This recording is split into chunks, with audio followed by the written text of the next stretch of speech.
Hello everyone, and welcome back to Haunted Bedtime. I know many of you tune into these stories to help you drift off to sleep. So before you settle in, I'd love for each of you to leave a comment sharing where in the world you're listening from. And if you're enjoying the episodes, don't forget to give a like and subscribe to the channel. Now, let's get comfortable, relax, and begin. I should have known better than to stop for gas that night. With my tank running on empty and the next town a daunting 50 miles away, I had little choice. As I pulled into the deserted station, an unsettling feeling crept up my spine. Something just felt wrong, though I couldn't pinpoint what it was. The neon "Open" sign flickered feebly in the window, casting an eerie red glow across the cracked pavement. Stepping out of my car, the cool night air raised goosebumps on my arms. The station stood isolated on the empty highway, engulfed by darkness on all sides.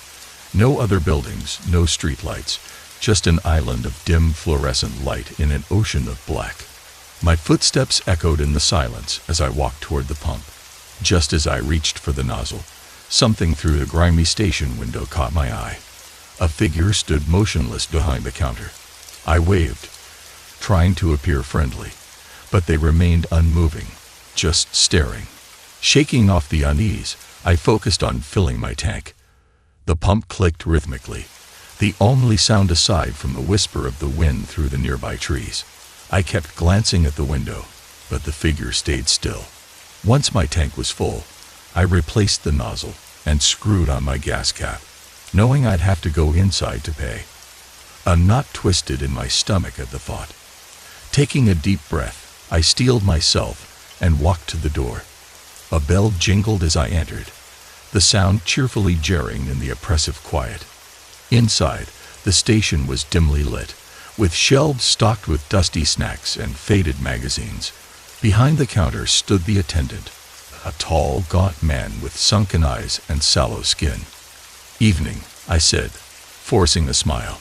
"Just the gas on pump 3, please." The man didn't respond. He didn't even blink, just stared at me with those hollow eyes. I cleared my throat.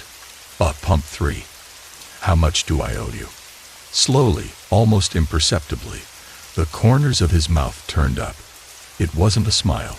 It was more like his face was cracking, revealing something beneath that wasn't meant to be seen. "You don't know anything," he said, his voice a dry rasp. "You can't leave anyway." My heart began to race. "What do you mean I can't leave?" He leaned forward, his grin widening to an impossible degree. "Your car won't start. None of them ever do."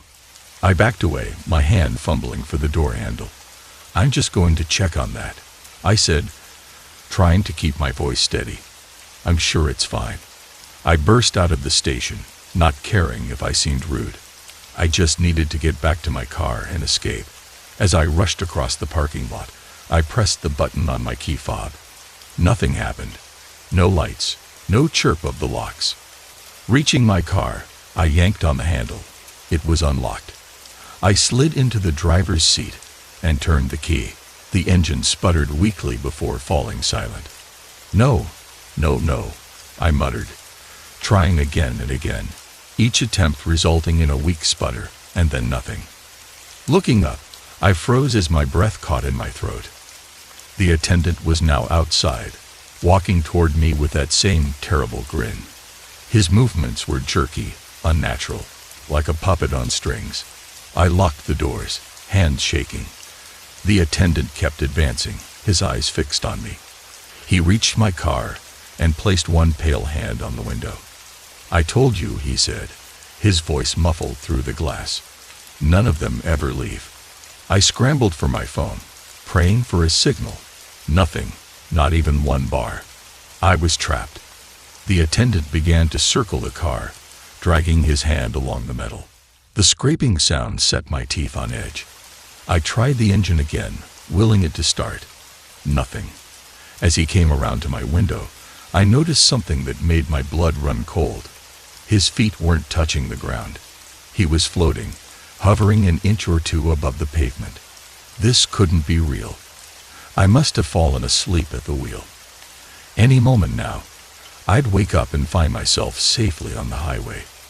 But I didn't wake up, and the attendant kept grinning, kept circling. "What do you want?" I shouted through the glass. He stopped, cocking his head to one side like a curious dog.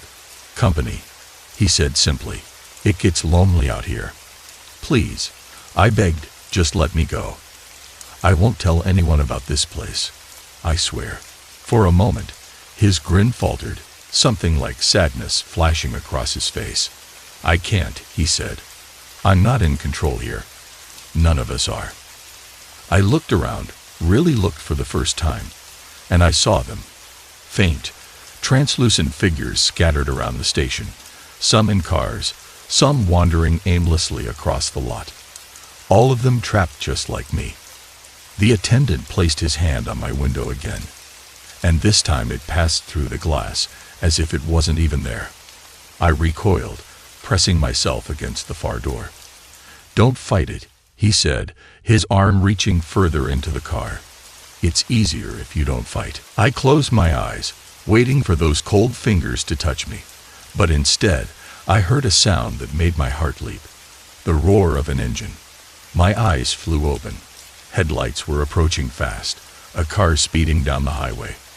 The attendant turned, distracted by the newcomer. In that moment of inattention, I tried my engine one last time. It roared to life. I didn't hesitate.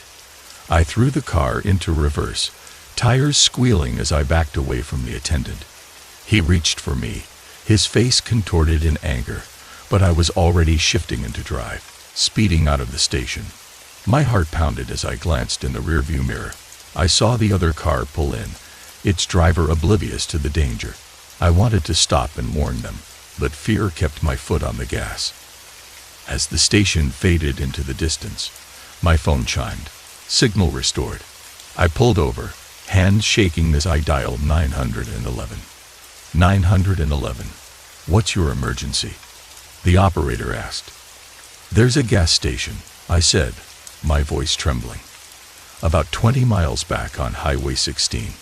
Something's wrong there. Really wrong. There are people trapped." "Sir, slow down," the dispatcher said. "What exactly is the nature of the emergency?" I took a deep breath, trying to organize my thoughts. How could I explain what I'd seen? Who would believe me? "I think," I said carefully, "that the gas station is taking people, trapping them somehow. There's a man there, the attendant, but he's not normal. There are others, like ghosts or something. Please, you have to send someone to check it out." There was a long pause on the other end of the line. "Sir, have you been drinking tonight?" "No, I swear I'm stone cold sober. I know how this sounds, but please just send someone to check." There was another car pulling in as I left. They could be in danger. The dispatcher sighed. "All right, sir, we'll send a patrol car to check it out. Can I get your name and number in case we need to follow up?" I provided my information and ended the call. Part of me wanted to keep driving, to put as much distance as possible between myself and that place, but I couldn't leave, not knowing another person might be trapped there. So I waited, watching the road behind me. After what felt like hours, but was probably only about 30 minutes, I saw flashing lights approaching. A police cruiser sped past me, heading toward the station. I followed at a distance, my headlights off. As I crested a hill, I saw the cruiser's lights illuminating the gas station. My heart sank. It looked normal. No ghostly figures, no floating attendant, just a rundown station on a lonely stretch of highway. I watched as the officer got out of his car, looking around. He went inside, came out a few minutes later, then got back in his cruiser and drove away. I sat there for a long time, trying to make sense of what had happened. Had it all been in my head? Some kind of hallucination brought on by exhaustion. But it had felt so real. As the sun began to rise, painting the sky in shades of pink and gold, I made a decision. I put my car in drive and pulled back onto the highway, heading home. But I made a promise to myself. I would never stop at another gas station at night, and I would warn everyone I knew about the danger lurking on that lonely stretch of road. Because even if no one believed me, even if it had all been some bizarre dream, I knew one thing for certain. Something was very wrong at that gas station, and I was one of the lucky few who had managed to escape. I never should have stopped for gas that night, but with my tank on empty in the next town over 50 miles away, I didn't have much choice. As I pulled into the deserted station, the hairs on the back of my neck stood up. Something felt off, but I couldn't put my finger on what. The neon open sign flickered weakly in the window, casting an eerie red glow across the cracked pavement. I stepped out of my car, the cool night air raising goosebumps on my arms. The station stood alone on the empty highway, surrounded by darkness on all sides. No other buildings, no streetlights, just an island of dim fluorescent light in a sea of black. I walked to the pump, my footsteps echoing in the silence. As I reached for the nozzle, movement caught my eye through the grimy window of the station. I saw a figure standing motionless behind the counter. I waved, trying to be friendly, but they didn't move, just stood there, staring. Shaking off my unease, I focused on filling my tank. The pump clicked rhythmically, the only sound apart from the whisper of wind through the nearby trees. I kept glancing at the window, but the figure remained still. With my tank full, I replaced the nozzle and screwed on my gas cap. I'd have to go inside to pay, and my stomach twisted at the thought. Taking a deep breath, I steeled myself and walked to the door. A bell jingled as I entered, the sound jarringly cheerful in the oppressive quiet. The inside of the station was dimly lit, shelves stocked with dusty snacks and faded magazines. Behind the counter stood the attendant, a tall, gaunt man with sunken eyes and sallow skin. "Evening," I said, forcing a smile. "Just the gas on pump 3, please." The man didn't respond. He didn't even blink. He just stared at me with those hollow eyes. I cleared my throat. Pump 3. How much do I owe you?" Slowly, so slowly it was almost imperceptible, the corners of his mouth turned up. It wasn't a smile. It was more like his face was cracking, revealing something underneath that wasn't meant to be seen. "You don't owe anything," he said, his voice a dry rasp. "You can't leave anyway." My heart began to race. "What do you mean I can't leave?" He leaned forward, his grin widening to impossible proportions. "Your car won't start. None of them ever do." I backed away, my hand fumbling for the door handle. "I'm just going to go check on that," I said, trying to keep my voice steady. "I'm sure it's fine." I burst out of the station, not caring if I seemed rude. I just needed to get back to my car and get out of here. As I rushed across the parking lot, I pressed the button on my key fob. Nothing happened. No lights. No chirp of the locks. Reaching my car, I yanked on the handle. It was unlocked. I slid into the driver's seat and turned the key. The engine sputtered weakly, then fell silent. No, I muttered, trying again and again. Each time, the same result. A weak attempt at life, then nothing. I looked up, my breath catching in my throat. The attendant was outside now, walking towards me with that same terrible grin. His movements were jerky, unnatural, like a puppet on strings. I locked the doors, my hands shaking. The attendant kept coming, his eyes fixed on me. He reached the car and placed one pale hand on the window. "I told you," he said, his voice muffled through the glass. "None of them ever leave." I scrambled for my phone, praying for a signal. Nothing. Not even one bar. I was trapped. The attendant began to circle the car, dragging his hand along the metal. The scraping sound set my teeth on edge. I tried the engine again, willing it to start. Nothing. As he came around to my window again, I noticed something that made my blood run cold. His feet weren't touching the ground. He was floating, hovering an inch or two above the pavement. This couldn't be real. I must have fallen asleep at the wheel. Any moment now, I'd wake up and find myself safely on the highway.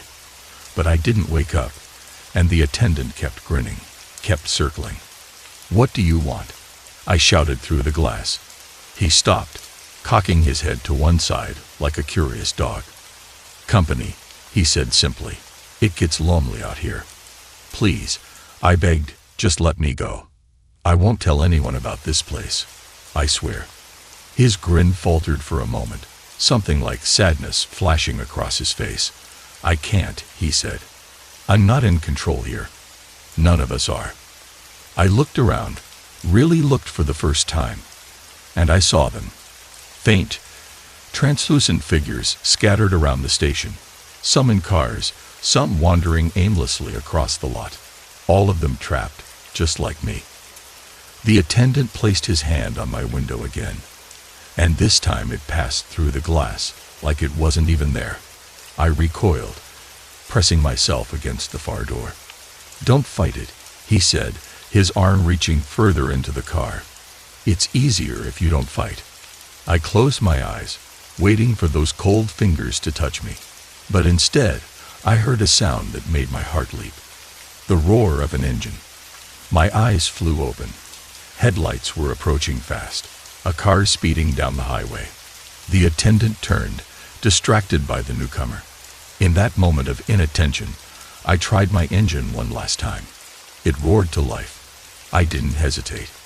I threw the car into reverse, tires squealing as I backed away from the attendant. He reached for me, his face contorted in anger, but I was already shifting into drive. I sped out of the station, my heart pounding. In my rearview mirror, I saw the other car pull in, its driver oblivious to the danger. I wanted to stop, to warn them, but fear kept my foot on the gas as the station faded into the distance. My phone chimed, signal restored. I pulled over, my hand shaking as I dialed 911. 911. "What's your emergency?" "There's a gas station," I said, my voice trembling. "About 20 miles back on Highway 16. Something's wrong there, really wrong. There are people trapped." "Sir, slow down," the dispatcher said. "What exactly is the nature of the emergency?" I took a deep breath, trying to organize my thoughts. How could I explain what I'd seen? Who would believe me? "I think," I said carefully, "that the gas station is taking people, trapping them somehow. There's a man there, the attendant, but he's not. He's not normal. And there are others, like ghosts or something. Please, you have to send someone to check it out." There was a long pause on the other end of the line. "Sir, have you been drinking tonight?" "No. I swear, I'm stone cold sober. I know how this sounds, but please, just send someone to check." There was another car pulling in as I left. They could be in danger. The dispatcher sighed. "All right, sir. We'll send a patrol car to check it out.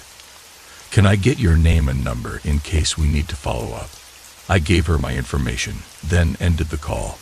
Part of me wanted to keep driving, to put as much distance between myself and that place as possible. But I couldn't leave, not knowing another person might be trapped there, so I waited, watching the road behind me. After what felt like hours, but was probably only about 30 minutes, I saw flashing lights approaching. A police cruiser sped past me, heading towards the station. I followed at a distance, my headlights off.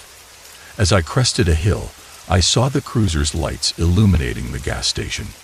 My heart sank. It looked normal. No ghostly figures, no floating attendant, just a rundown station on a lonely stretch of highway. I watched as the officer got out of his car and looked around. He went inside, came out a few minutes later, then got back in his cruiser and drove away. I sat there for a long time, trying to make sense of what had happened. Had it all been in my head? Some kind of hallucination brought on by exhaustion? But it had felt so real. As the sun began to rise, painting the sky in shades of pink and gold, I made a decision. I put my car in drive and pulled back onto the highway, heading home. But I made a promise to myself. I would never stop at another gas station at night, and I would warn everyone I knew about the danger lurking on this lonely stretch of road. Because even if no one believed me, even if it had all been some bizarre dream, I knew one thing for certain. Something was very wrong at that gas station, and I was one of the lucky few who had managed to escape. I never should have hiked alone. That's what everyone always says, right? But I'd been doing solo hikes for years without incident, until that day in the Appalachians when I stumbled upon something I wasn't meant to see. The morning had started like any other on the trail. I woke at dawn, but as the days stretched on, and the papers piled up, that nagging feeling in my gut grew impossible to ignore. Taking a deep breath, I raised my hand to knock on the faded blue door. The sound echoed hollowly, unanswered. I tried again, louder this time, calling out, "Mrs. Aboni, it's Sarah from next door. Are you all right?" Silence. I shifted my weight, debating my next move. It felt invasive to try the door, but the worry gnawing at me overrode my hesitation. I reached for the handle, half expecting it to be locked. It wasn't. The door swung open with an ominous creak, revealing a slice of the dim interior. The musty smell of neglect wafted out, mingling with something else, something sickly sweet that made my nose wrinkle. "Mrs. Aboni." I called again, my voice sounding small and uncertain in the stillness. I stepped inside, my eyes struggling to adjust to the gloom. The house was a time capsule of 1970s decor, all earth tones and heavy wooden furniture, but there was something off about it now. A fine layer of dust coated every surface, and the air felt thick and stagnant. Moving further into the living room, I noticed little signs of disruption. A lamp knocked over on an end table, a framed photo lying face down on the carpet. It was as if a struggle had taken place, but everything had been half-heartedly put back into place. My heart was pounding now, every instinct screaming at me to turn around and leave, but I couldn't, not until I knew Mrs. Aboni was okay. I made my way towards the kitchen, calling out periodically. Each room I passed was empty, showing the same signs of subtle disarray. In the kitchen, dirty dishes filled the sink, and a half-empty cup of tea sat on the counter, a thin layer of mold floating on its surface. That's when I heard it. A soft thump from upstairs, so faint I almost thought I'd imagined it. "Hello," I called, my voice cracking. "Is anyone there?" Another thump, louder this time, definitely not my imagination. I stood at the bottom of the stairs, every muscle in my body tense. Part of me wanted to run, to call the police and let them handle whatever was going on. But what if Mrs. Aboni was up there, hurt and unable to call for help? Swallowing hard, I began to climb the stairs. Each step creaked under my weight, the sound unnaturally loud in the silent house. As I reached the landing, that sickly sweet smell grew stronger, making me gag. "Mrs. Aboni." I tried again, my voice barely above a whisper.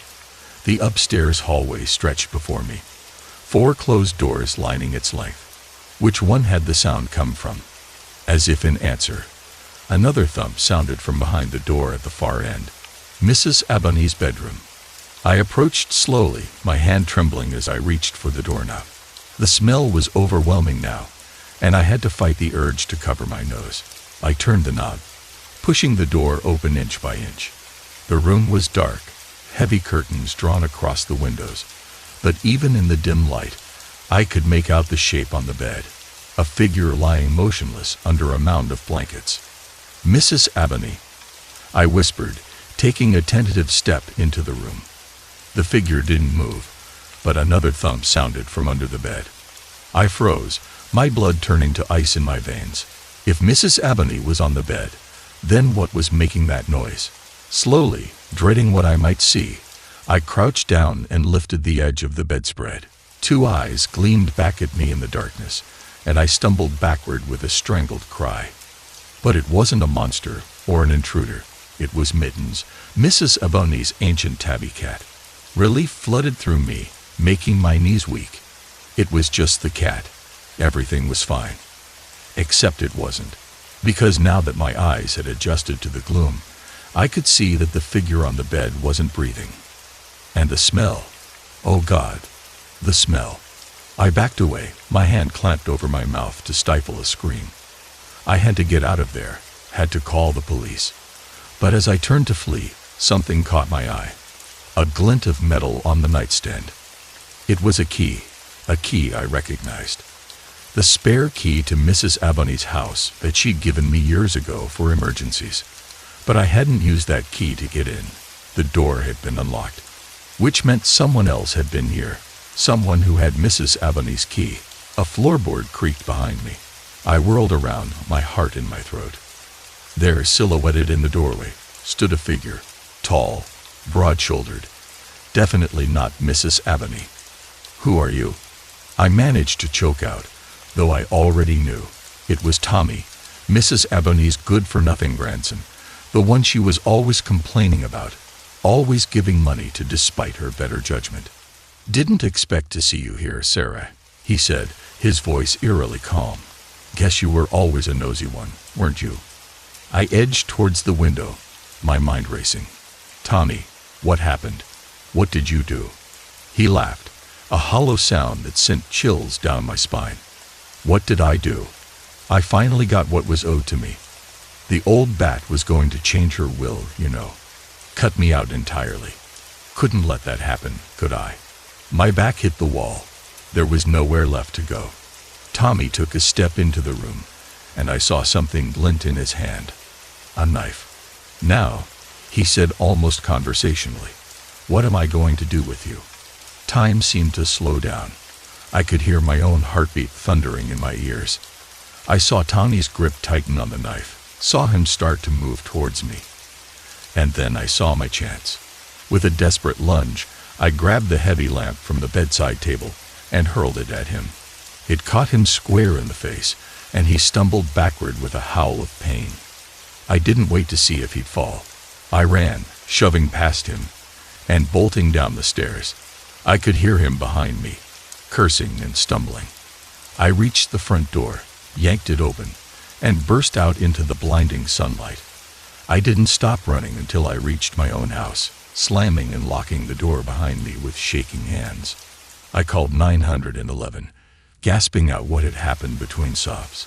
The next few hours passed in a blur. Police cars and ambulances filled the street. Neighbors gathered, whispering and pointing. I answered questions until my throat was dry, repeating the story over and over until it didn't even feel real anymore. They caught Tommy trying to flee town, found Mrs. Aboney's jewelry and cash stashed in his car. He confessed to everything, faced with the overwhelming evidence. But even as justice was served, I couldn't shake the feeling of guilt. If I'd checked on Mrs. Aboney sooner, could I have saved her?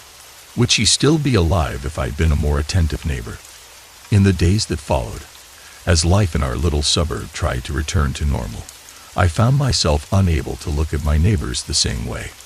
Behind every pristine lawn and cheerful wave, I now saw the potential for secrets, for darkness. Because the truth is, you never really know what's going on behind closed doors, and sometimes being a good neighbor means being brave enough to open them. "Why don't I come visit this weekend?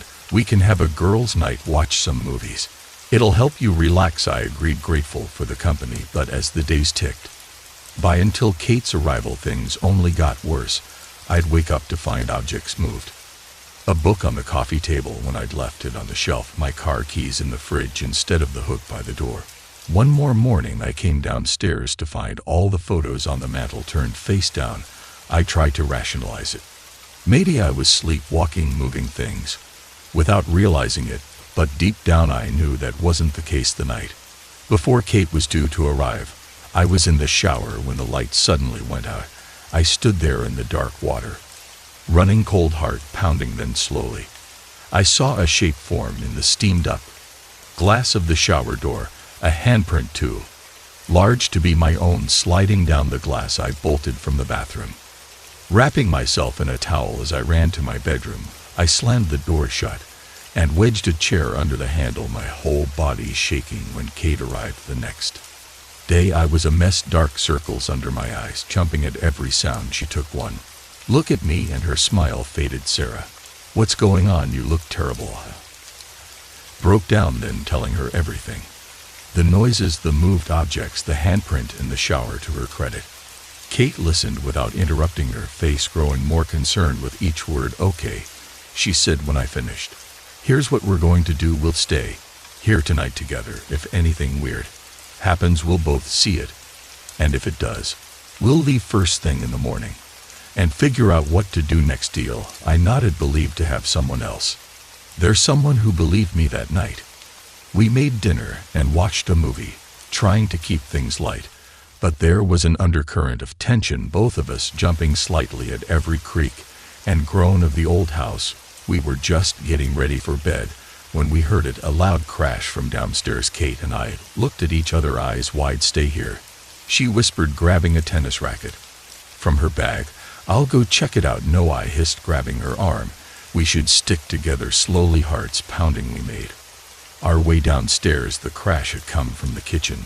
As we approached, I could see shards of glass glittering on the floor in the moonlight streaming through the window. Kate flipped on the light switch, and we both gasped. Every dish, every glass, every piece of crockery was shattered on the floor, and there, written on the wall in what looked horribly like blood, were the words, "Get out." Kate turned to me, her face pale. "We're leaving now." We ran upstairs, throwing our belongings into bags. I could hear noises all around us now, banging on the wall, scratching sounds, a low, inhuman moan that seemed to come from everywhere and nowhere at once. As we raced for the front door, a family portrait on the wall began to shake. It flew off the wall, narrowly missing Kate's head. She screamed, and we burst out of the house into the cool night air. We didn't stop running until we reached Kate's car. As she fumbled with the keys, I looked back at the house. There in the upstairs window, I saw a figure, dark, indistinct, but undeniably there, and it was watching us. Kate finally got the car started, and we peeled out of the driveway. Neither of us spoke for a long time, the only sound the roar of the engine as we put miles between us and the farmhouse. Finally, as the first light of dawn began to break, Kate spoke. "What are you going to do?" I shook my head, still trying to process everything that had happened. "I don't know. I can't go back there, but I can't just ignore it either. What if someone else buys the house? They could be in danger." We decided to go to the local historical society. If something had happened in that house, maybe there would be a record of it. It took some digging, but finally we found something, a newspaper article from the 1920s. The farmhouse had belonged to the Anderson family. One night the father had gone mad, killing his wife and 2 children before taking his own life. The article was vague on the details, but one line stood out. Neighbors reported hearing strange noises from the house for weeks before the tragedy. It all made sense now. The feeling of being watched, the moved objects, the writing on the wall. The spirits of the Anderson family were still there, trapped in the house where they had died. I couldn't bring myself to sell a house knowing what I knew. Instead, I contacted a medium, someone who specialized in cleansing haunted properties. It took time, and there were moments when I wasn't sure it would work.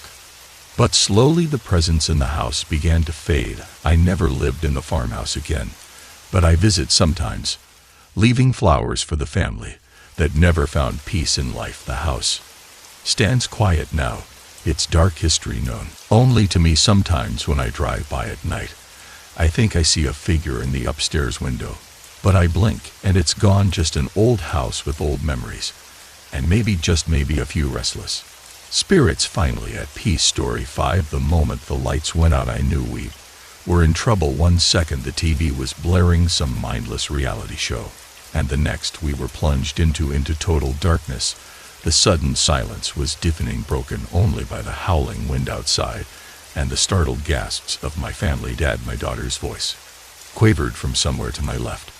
"What's happening?" I fumbled for my phone, using its faint glow to illuminate the living room. My wife, Sarah, was already moving, her silhouette outlined against the window as she peered outside. "Looks like the whole street's out," she reported, her voice tight with concern. "Oh, must be the storm." As if on cue, a crack of thunder shook the house, making us all jump. I saw my son Tommy clutch his stuffed dinosaur tighter. "It's okay, guys," I said, trying to inject some confidence into my voice.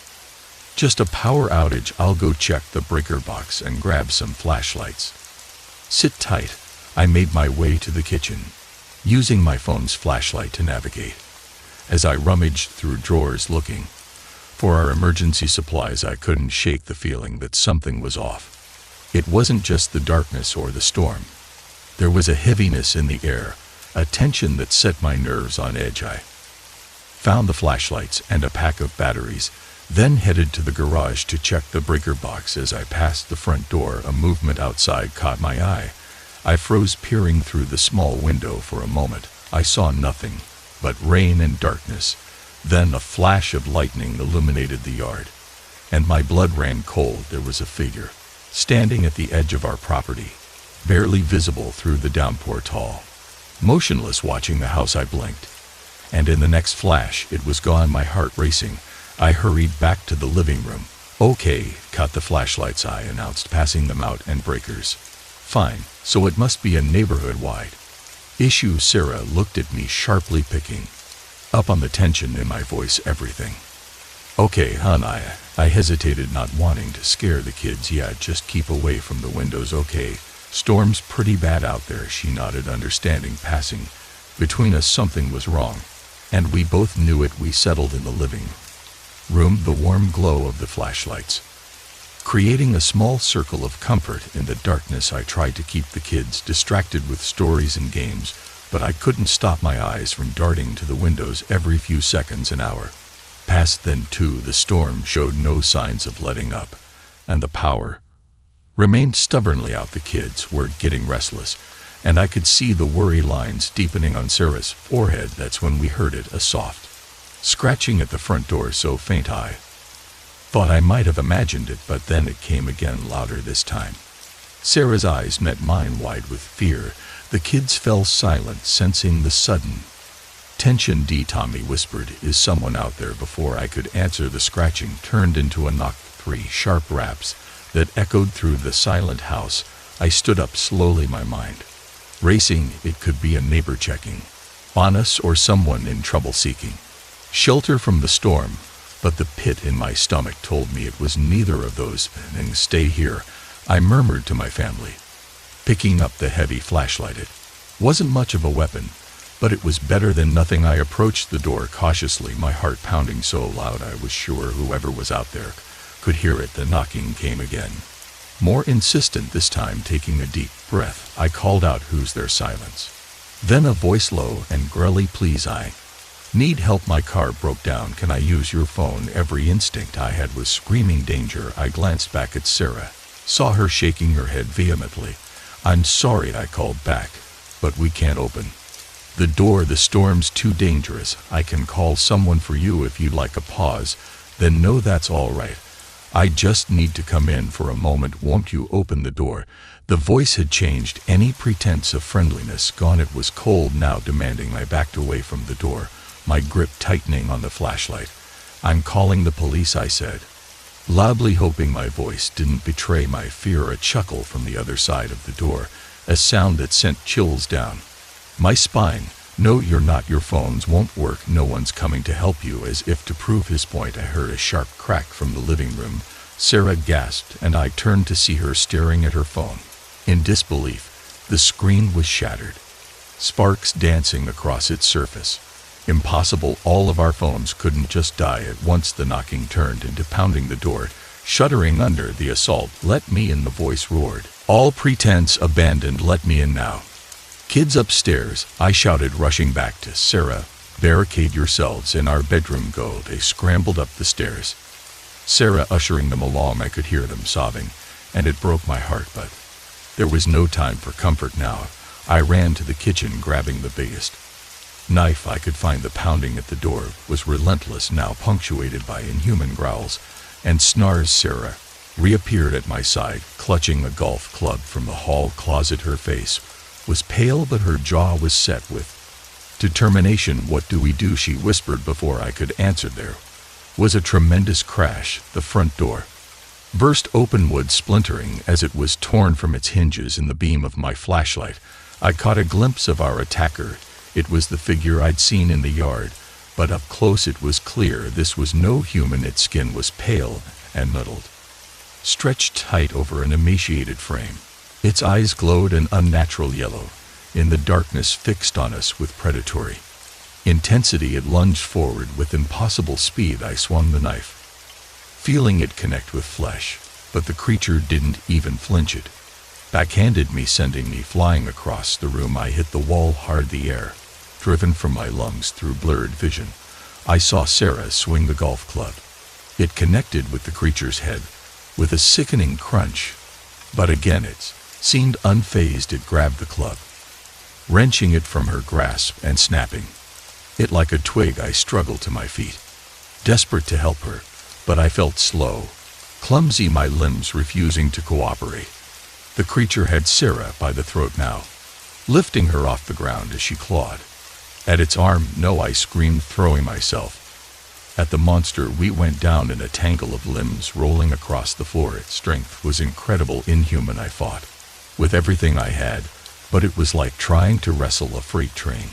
Suddenly a new sound cut through the chaos, a high-pitched wail, piercing and insistent. The smoke alarm. The creature recoiled, shrieking in pain. It clawed at its ears, momentarily forgetting about us. I didn't waste the opportunity. I grabbed Sarah's hand, and we ran for the stairs. We found the kids huddled in our bedroom, tears streaming down their faces.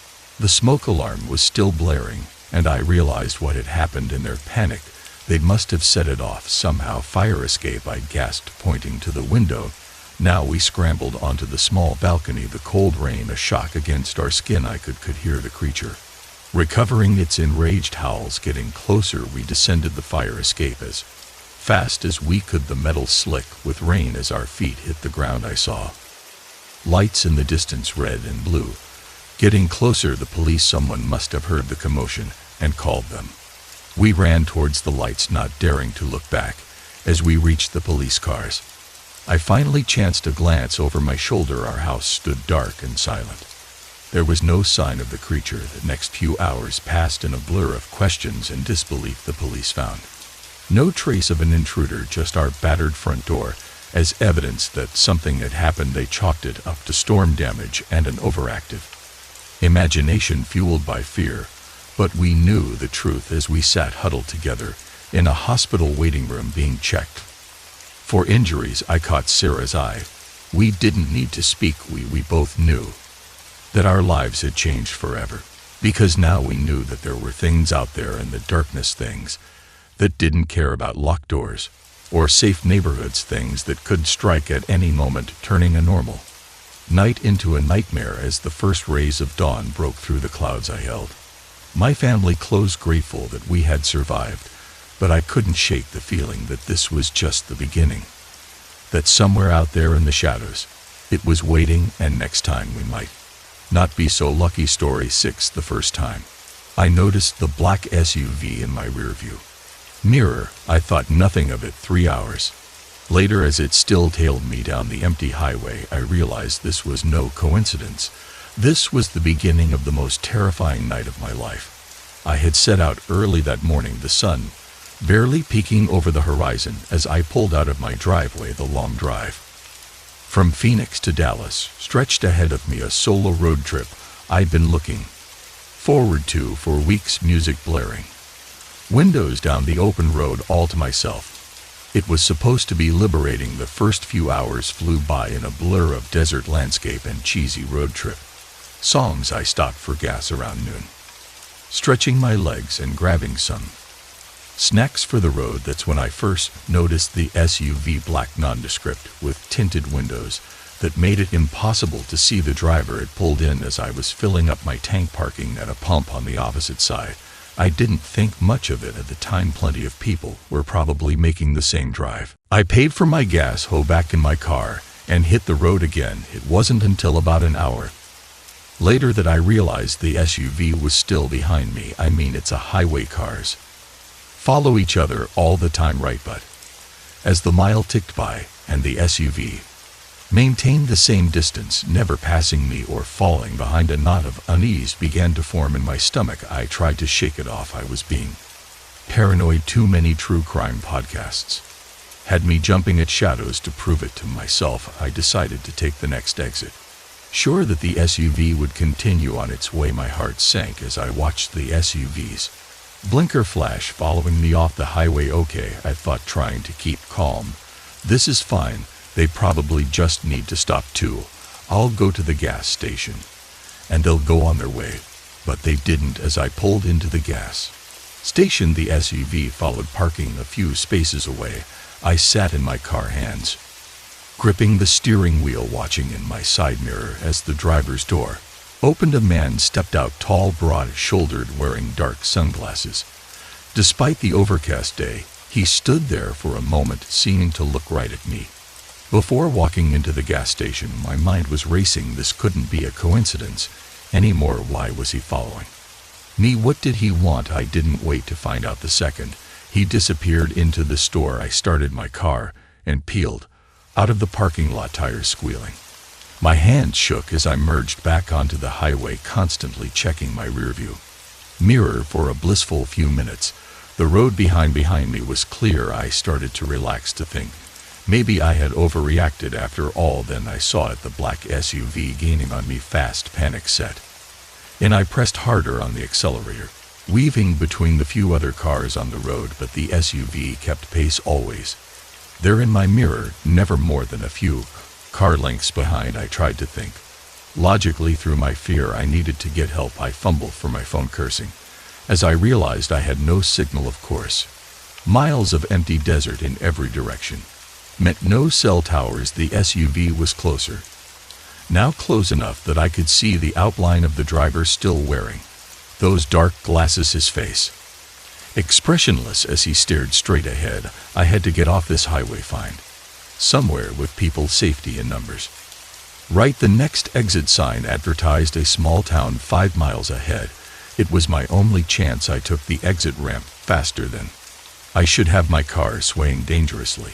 The SUV followed closer than ever as the road narrowed into a 2-lane street. It pulled up right behind me, so close I couldn't even see its headlights in my mirror anymore. The town, when it appeared, was little more than a cluster of buildings around a main street. At this time of day, it was nearly deserted. My eyes darted around, frantically looking for anywhere I could go there. A diner with a few cars parked outside. I yanked the wheel, pulling into the diner's parking lot.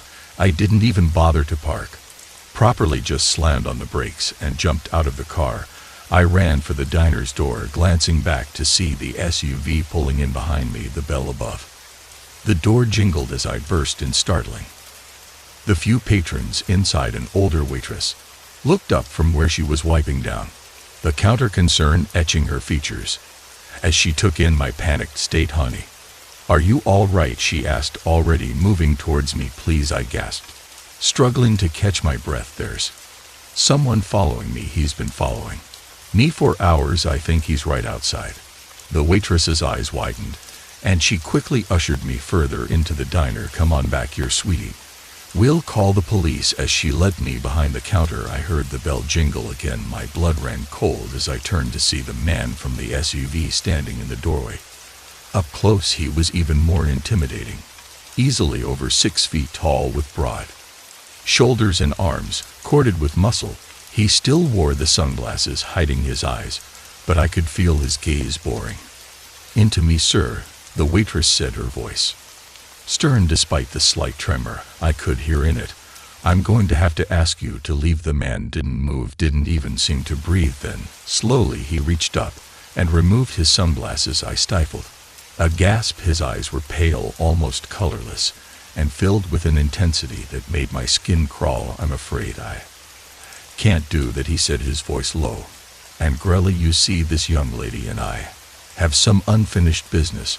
I don't know you, I said, hating how my voice shook. I've never seen you before today. Why are you following me? He smiled then, a cold, humorless thing that didn't reach his eyes. Oh, but I know you, Sarah. I know all about you, about the accident, about what you did. My breath caught in my throat. The accident he couldn't possibly know about, that no one knew I had made sure of it. I don't know what you're talking about, I said, trying to keep my voice steady. Don't play dumb, he snarled, taking a step forward. The other patrons in the diner were watching now, a mixture of fear and confusion on their faces. You left him there to die, my brother. You hit him with your car, and you just drove away. The room seemed to spin around me. How did he know I had been so careful?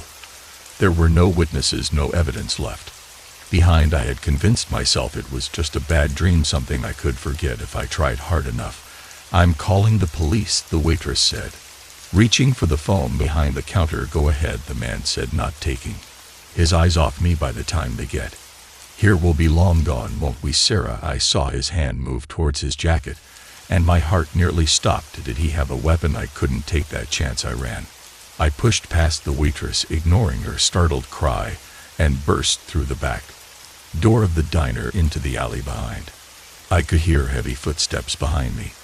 Knew he was giving chase. The alley opened up onto another street. I ran, blindly, not knowing where I was going, just knowing I had to get away. My lungs burned, my legs ached, but fear kept me moving. I ducked down another alley, hoping to lose him in the maze of back streets. But as I turned a corner, I found myself facing a dead end. A high fence blocked my path, too tall to climb. I spun around, ready to backtrack, but it was too late. He stood at the entrance to the alley, blocking my only escape route. "Nowhere left to run," he said, advancing slowly. I pressed my back against the fence, my mind racing. This couldn't be how it ended, not like this. Just as he reached for me, a siren pierced the air. Red and blue lights flashed at the end of the alley. "Police, don't move." The man froze, then slowly raised his hands as the police swarmed in, cuffing him. I sank to the ground, the adrenaline draining out of me. It came out later that the man was indeed the brother of someone I had hit with my car 2 years ago, a hit and run. I had tried desperately to forget. He had spent those 2 years tracking me down, waiting for the right moment to exact his revenge. I faced consequences for my actions that day. But as I sat in the police station giving my statement, I couldn't help but feel a twisted sense of relief. The guilt I had carried for 2 years was finally out in the open. The open road doesn't hold the same appeal for me anymore, but sometimes when I'm driving at night, I still check my rearview mirror, a little more often than necessary, just in case. Story 7. The steady drip of water echoing through empty corridors was the first sign that we weren't alone. I froze my camera halfway to my face and locked eyes with Jake. His expression mirrored the chill that ran down my spine. In an abandoned hospital scheduled for demolition, there shouldn't be running water, there shouldn't be anything at all. We'd snuck into Mary's hospital just after sunset, slipping through a gap in the chain-link fence that surrounded the property. The place had been shut down for years, its windows boarded up, and its walls covered in graffiti, but for urban explorers like us, it was a gold mine of eerie photos and spine-tingling thrills. Or at least that's what we thought when we'd hatched this plan over beers last week. Now, standing in the musty darkness of what used to be the emergency room, I wasn't so sure. The beam of my flashlight caught dust mote swirling in the air, and the walls seemed to close in around us.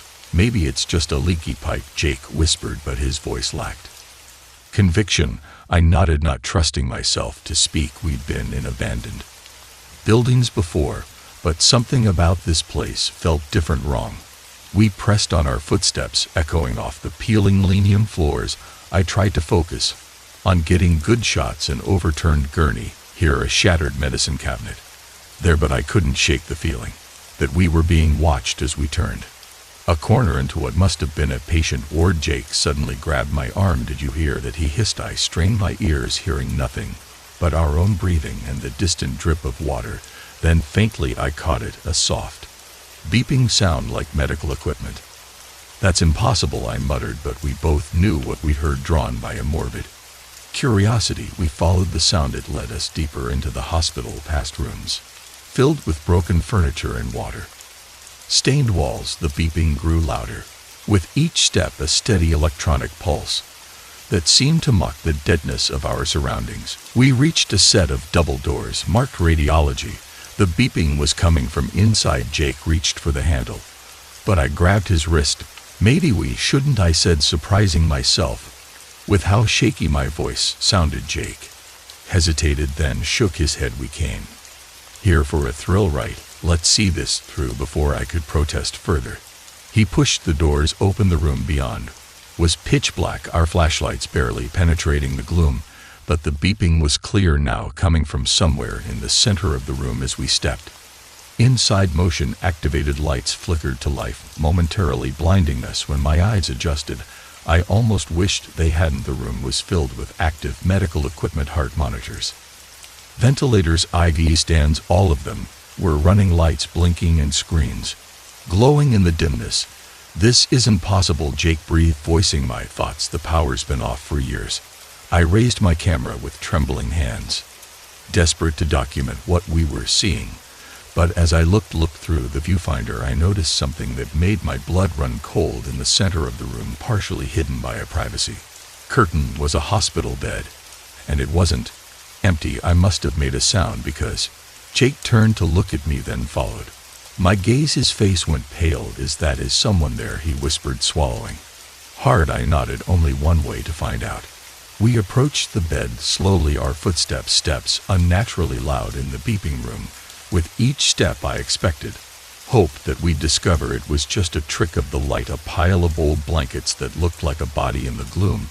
But as we reached the bedside, and Jake pulled back the curtain, those hopes were shattered. There, lying perfectly still, was a patient, an old man, his skin waxy and pale, tubes running from his arms to the surrounding machines. His chest rose and fell with mechanical precision, in time with the ventilator hiss. "This can't be real," I muttered, raising my camera again. But when I tried to take a picture, the screen remained black. The battery was dead. Jake was backing away, shaking his head. "We need to get out of here now." I couldn't have agreed more. We turned to leave, but found our exit blocked. A nurse stood in the doorway, her uniform crisp and white, a stark contrast to the decay around us. She smiled, but it didn't reach her eyes. "And where do you think you're going?" she asked, her voice echoing strangely in the room. "Visiting hours aren't over yet." Jake let out a strangled laugh. "Look, we're sorry, we shouldn't be here. We'll just go, okay?" The nurse's smile widened, revealing too many teeth. "Oh, I'm afraid that's not possible. You see, we've been waiting for new arrivals for so long." As she spoke, more figures appeared behind her, doctors, nurses, patients in hospital gowns, all with that same too wide smile and empty eyes. Panic surged through me. I grabbed Jake's arm and yanked him towards the other exit. "Run." We sprinted through the hospital corridors, the sound of pursuit close behind. Left, right, upper flight of stairs.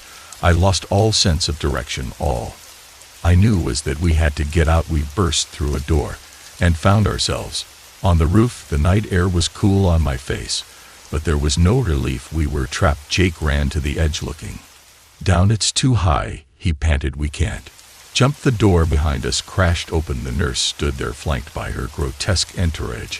Now, she said, "There's no need to run. We have beds waiting for both of you." As they advanced, Jake and I backed up until we hit the low wall at the roof's edge. I could feel the empty air behind me, hear the distant sound of traffic below. "You have to jump," I said, my voice barely a whisper. Jake looked at me like I was crazy.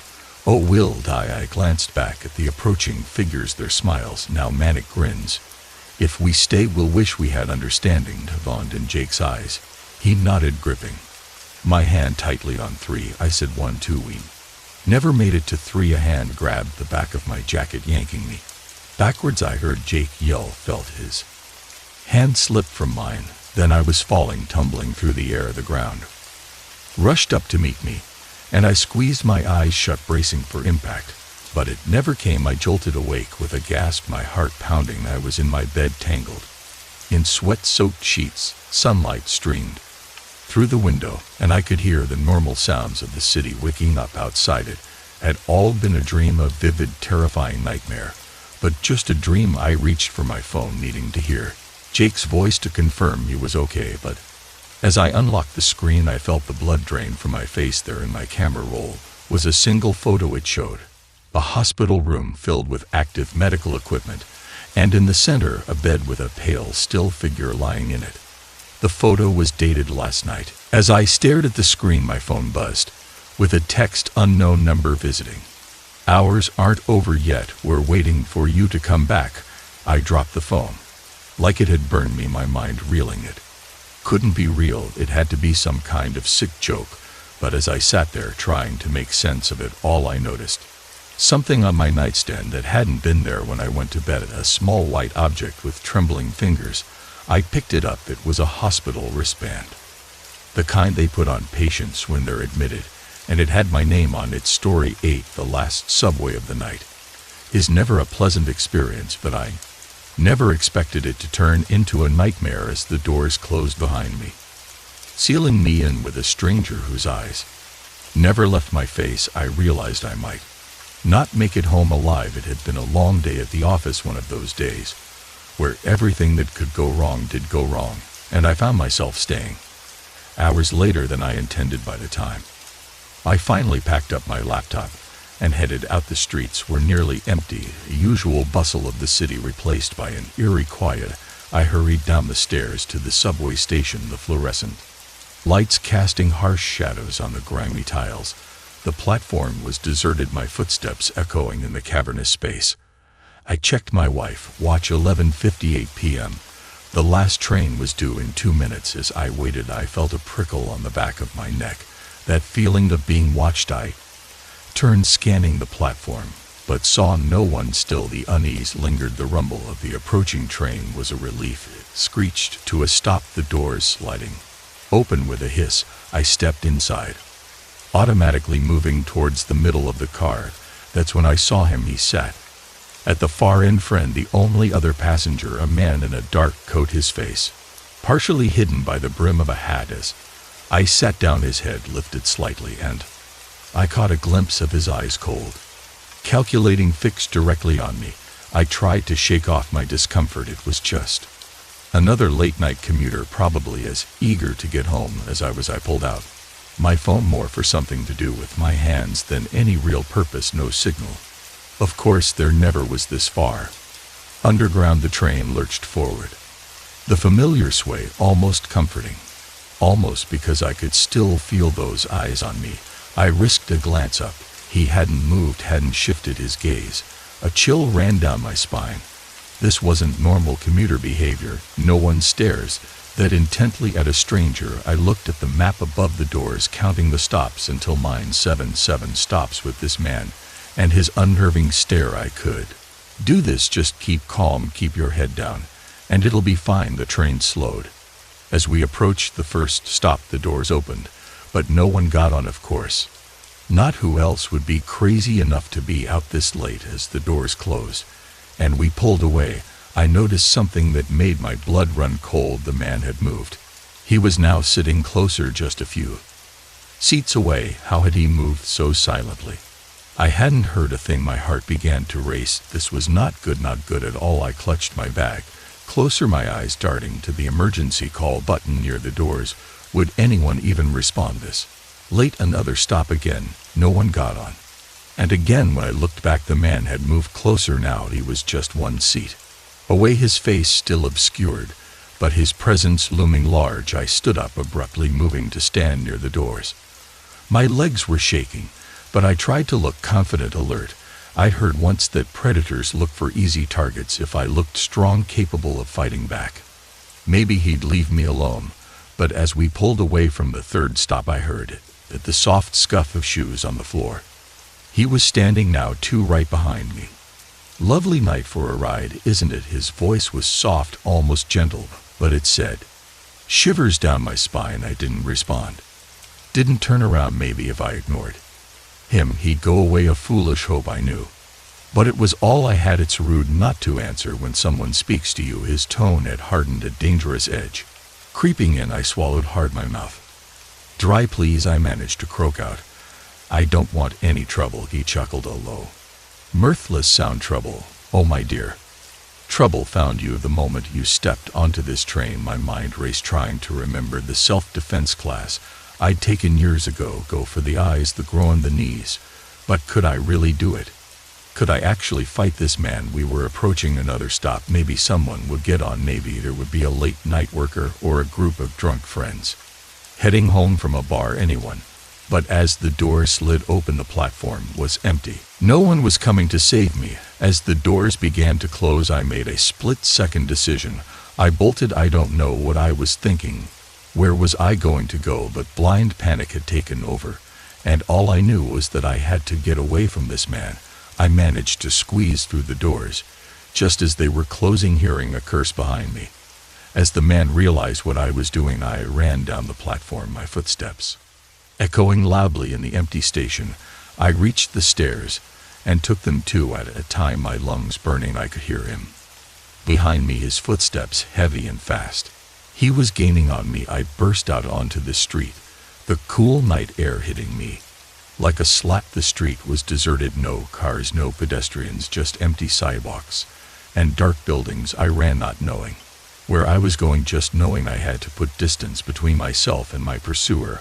I could hear him behind me, closer now, his breath heavy and ragged seemed to fill my ears. I turned a corner, hoping to lose him, and found myself in an alley, a dead end. I spun around, ready to backtrack, but it was too late. He stood at the entrance to the alley, blocking my escape. Now, he said, his voice eerily calm. That wasn't very nice, running away like that. Didn't your mother teach you better manners? He stepped closer, and for the first time I got a clear look at his face.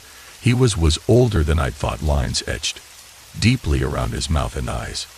But those eyes, they were young, alert, filled with a hunger that made my skin crawl. Please, I begged, my back pressed against the cold brick wall. I have money, take it. Take anything you want, just let me go. He laughed, the sound echoing off the alley walls. Oh my dear, what makes you think I want your money? He reached into his coat, and I braced myself with the glint of a knife or the cold metal of a gun, but instead he pulled out a badge. Detective John Marlowe, he said, his voice taking on an official tone. You're under arrest. I stared at him, uncomprehending. Whoa, what? Sarah Jenkins, he said, and hearing my name on his lips made me flinch. You're wanted for questioning in connection with the disappearance of your roommate, Lisa Chen. The world seemed to tilt on its axis. Lisa, my roommate, my best friend, the girl who had gone missing 3 months ago, leaving behind a mystery that had consumed my life. I don't understand, I said, my voice barely above a whisper. I've already talked to the police. I told them everything I know. Detective Marlowe's eyes hardened. Did you tell them about the fight you had with Lisa the night she disappeared? Did you tell them about the threatening texts you sent her?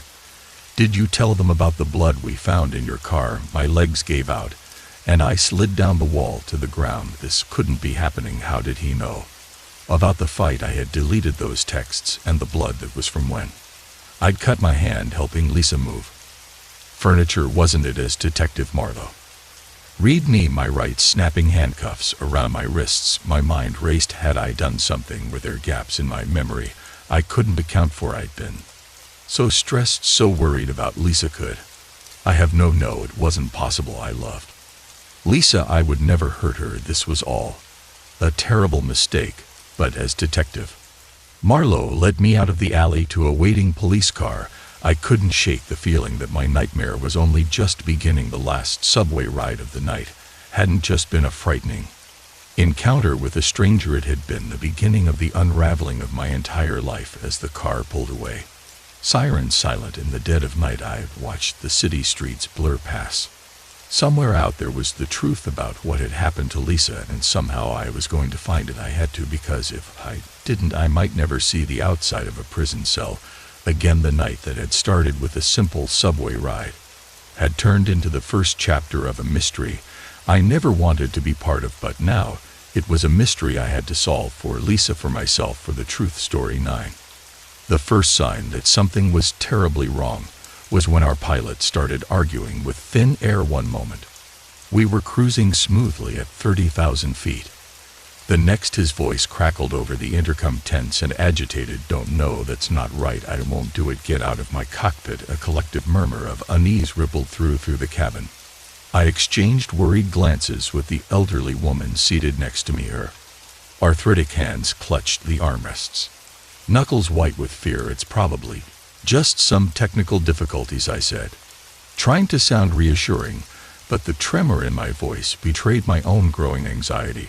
Our flight had started, routinely enough, a small private plane, just 8 passengers plus the pilot, making the short hop from Chicago to Detroit. I take this route dozens of times for business, And it had always been uneventful, boring, even not today. The plane suddenly lurched to the right, eliciting gasps and a few screams from my fellow passengers. My stomach dropped. As if I were on a roller coaster, the fasten seatbelt sign flashed, unaccompanied by a manic string of dings to ladies and gentlemen. The pilot's voice came again, strained and breathless. We're experiencing some turbulence. Please remain in your seats. Turbulence. This felt like more than simple air pockets. The plane continued to bank sharply, and I could see the wing outside my window dipping dangerously low. We were losing altitude fast. A middle-aged man in a rumpled suit stood up, stumbling towards the cockpit. And I'm going to see what's going on, he announced, his face pale but determined. Before anyone could stop him, he'd wrenched open the cockpit door. What I saw in that brief moment before he slammed it shut behind him would haunt me for years to come. Our pilot was alone, grappling with the controls, his face contorted in a mixture of fear and rage. But that wasn't the worst part. The worst part was that he was shouting, gesticulating wildly at the empty co-pilot's seat beside him. The realization hit me like a physical blow. Our pilot was hallucinating, or worse. Panic erupted in the cabin. A young woman began to sob hysterically, while an older man demanded answers in a booming voice. I remained frozen in my seat, my mind racing through possible scenarios, none of them good. Minutes ticked by, feeling like hours. The plane continued its erratic course, sometimes leveling out briefly before plunging again. My ears popped painfully with the rapid changes in altitude. Finally, the cockpit door opened again. The man in the suit emerged, his face ashen. He cleared his throat, trying to project calm. He clearly didn't feel. Folks, we have a situation, he began, his voice barely audible over the roar of the engines and the panicked murmurs of the passengers. Our pilot he's not well. He claims there's someone else in the cockpit with him trying to take control of the plane. A fresh wave of terror washed over the sea. The sobbing woman's cries reached a fever pitch. But there's no one else there, the man continued. I've offered to help, but he's paranoid, won't let anyone near the controls, says we're all in on it. Whatever it is, my mind whirled trying to process this information. A psychotic break, drug-induced hallucinations, whatever the cause. We were in serious danger. What are we going to do? Someone shouted. The man in the suit ran a shaky hand through his hair. I've managed to radio for help. Air traffic control is aware of our situation. They're clearing a path for us to make an emergency landing at the nearest airport. A collective sigh of relief swept through the cabin, but I couldn't shake the dread that had settled in the pit of my stomach. We still had to get down safely with a delusional man at the controls. The next 30 minutes were the longest of my life. We bounced and swayed through the sky, each movement of the plane sending jolts of a dread through my system. I found myself gripping the hand of the elderly woman next to me, both of us seeking comfort in the touch of another human being. I tried to distract myself by looking out the window, but the view only heightened my fear. The ground was coming up fast, much too fast. Fields and roads grew larger with alarming speed. Suddenly, the pilot's voice came over the intercom. Again, high-pitched and frantic. He's trying to crash us. I won't let him. I won't. The plane took a sharp nosedive. Oxygen masks dropped from the ceiling, swaying wildly with the plane's descent. I fumbled with mine, hands shaking so badly I could barely secure it over my face. We were falling, plummeting towards the earth at a sickening angle.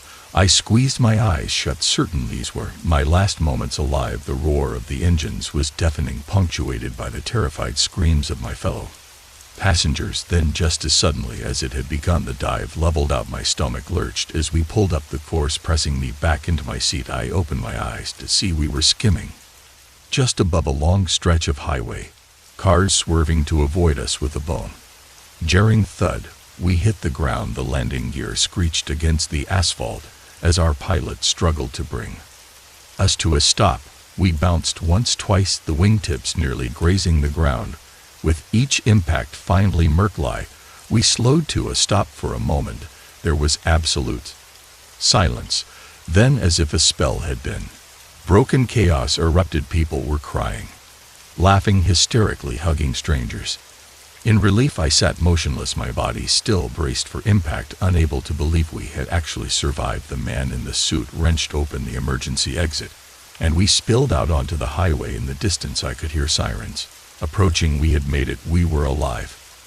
As the adrenaline began to ebb, leaving me weak, numbed, and shaky, I turned to look. Back at the plane, our pilot was being let out by two passengers, his eyes wild and unfocused. He was still muttering about the phantom co-pilot, insisting that someone else had been trying to take control. In the harsh light of day, standing on solid ground, it all seemed like a surreal nightmare, but the terror had been all too real. As we waited for the authorities to arrive, I found myself wondering about the fragility of life, about how quickly normally can shatter. One moment you're on a routine flight, the next you're plummeting towards Earth at the mercy of a man battling his own demons.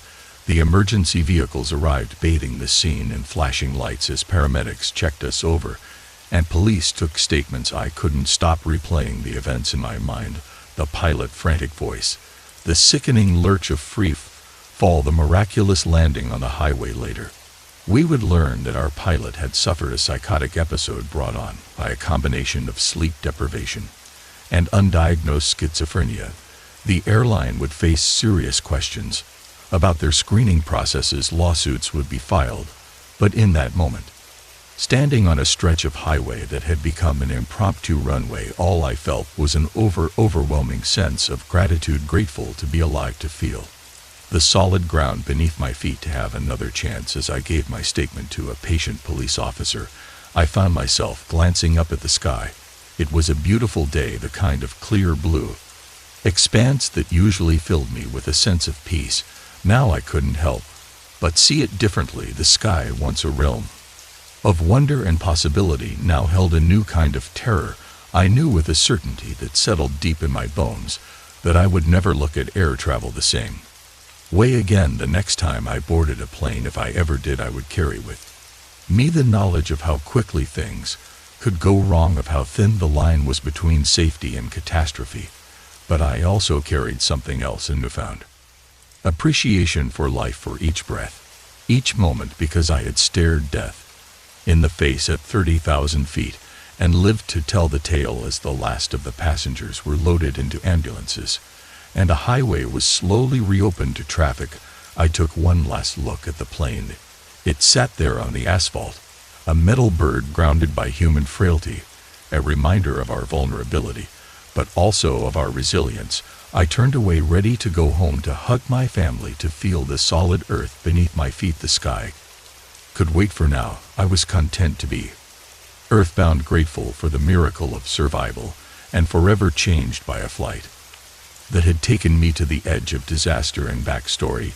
10. The warehouse loomed before me, a hulking silhouette against the night sky. As I fumbled with my new set of keys, I couldn't shake the feeling that I was being watched. Little did I know my first night as a security guard would be my last and the longest night of my life. I'd taken the job out of desperation. Bills were piling up, and the night shift paid a little extra. Plus, how hard could it be to watch an empty warehouse? I breezed through the training, barely paying attention to the warnings about staying alert and following protocols. It was just a formality, right? Wrong, so very wrong. The lock clicked open, and I stepped inside. Flicking on my flashlight, the beam cut through the darkness, illuminating rows upon rows of towering shelves stacked with crates and pallets. The air was thick with the smell of cardboard and dust. I made my way to the small security office near the entrance, trying to ignore the way shadows seemed to dance just outside my flashlight's reach. The office was cramped but mercifully well lit. I settled into the creaky chair in front of a bank of monitors showing feeds from cameras throughout the warehouse. Okay, John, I muttered to myself. Just stay awake for 8 hours, and you're golden. The first hour crawled by. I alternated between watching the monitors and doing rounds, my footsteps echoing in the cavernous space. Nothing but silence and shadows. It was during my second round that I heard a faint metallic clinking sound coming from the back of the warehouse. I froze, straining my ears. There it was again, definitely not just the building, settling my heart rate picked up as I moved towards the sound flashlight beam darting nervously from shelf to shelf. "Hello," I called out, wincing at how my voice echoed this. His security, "If someone's in here you need to leave now," silenced. Then unmistakably, the sound of footsteps, quick light. Moving away from me, adrenaline surged through me. This wasn't part of the job description. I should call the police, wait for backup. But a part of me, the part that had been bored out of my mind for the past hour, was curious. Maybe it was just a stray cat that had somehow gotten in. I rounded a corner, and my flashlight beam caught a flash of movement, a figure, definitely human, ducking behind a stack of crates. "Oh, hey," I shouted, my voice cracking slightly. "I can see you, come out now." More movement, and suddenly there were two figures, then three, emerging from behind various hiding spots, men dressed in dark clothes, their faces obscured by masks, and they were armed. Time seemed to slow down.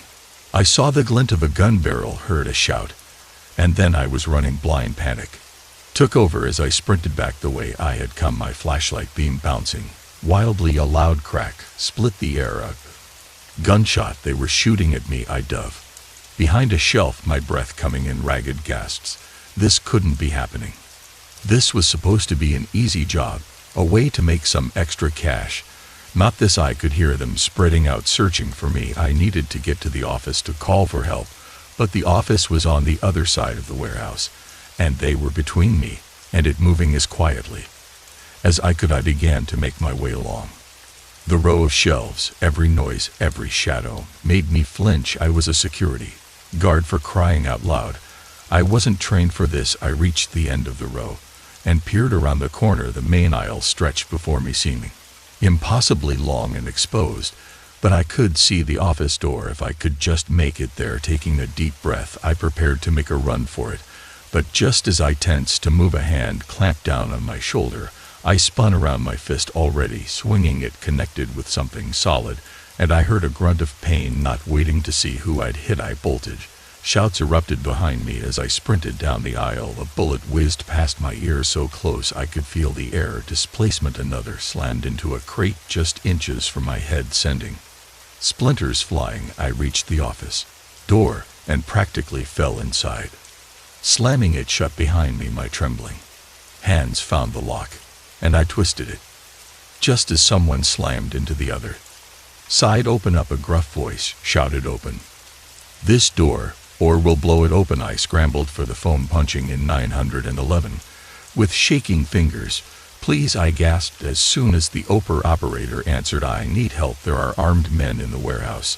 They're trying to kill me." The operator's calm voice was a lifeline. She assured me help was on the way, told me to stay hidden and quiet. But as I huddled under the desk, listening to the men outside trying to break down the door, I wondered if help would arrive in time. Minutes stretched into an eternity. The pounding on the door grew more frantic, the wood beginning to splinter. I could hear the arguing amongst themselves, their voices tense and angry. "We don't have time for this," one of them hissed. "The cops will be here any minute. We need to get what we came for and go, not without taking care of him first." Another responded, "He's seen us. We can't leave witnesses." A witness, that's all I was to them.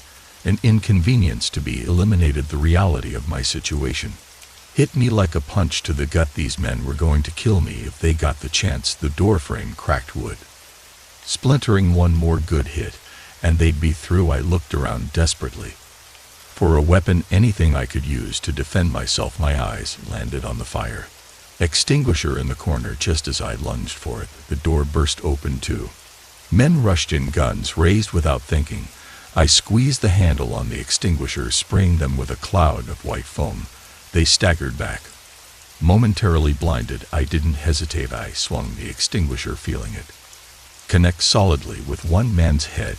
He went down hard. The other was wiping his eyes, trying to clear his vision. I hit him too, my arms aching with the effort. And then miraculously I heard sirens. The cavalry had arrived. The next few minutes were a blur. Police swarmed the warehouse.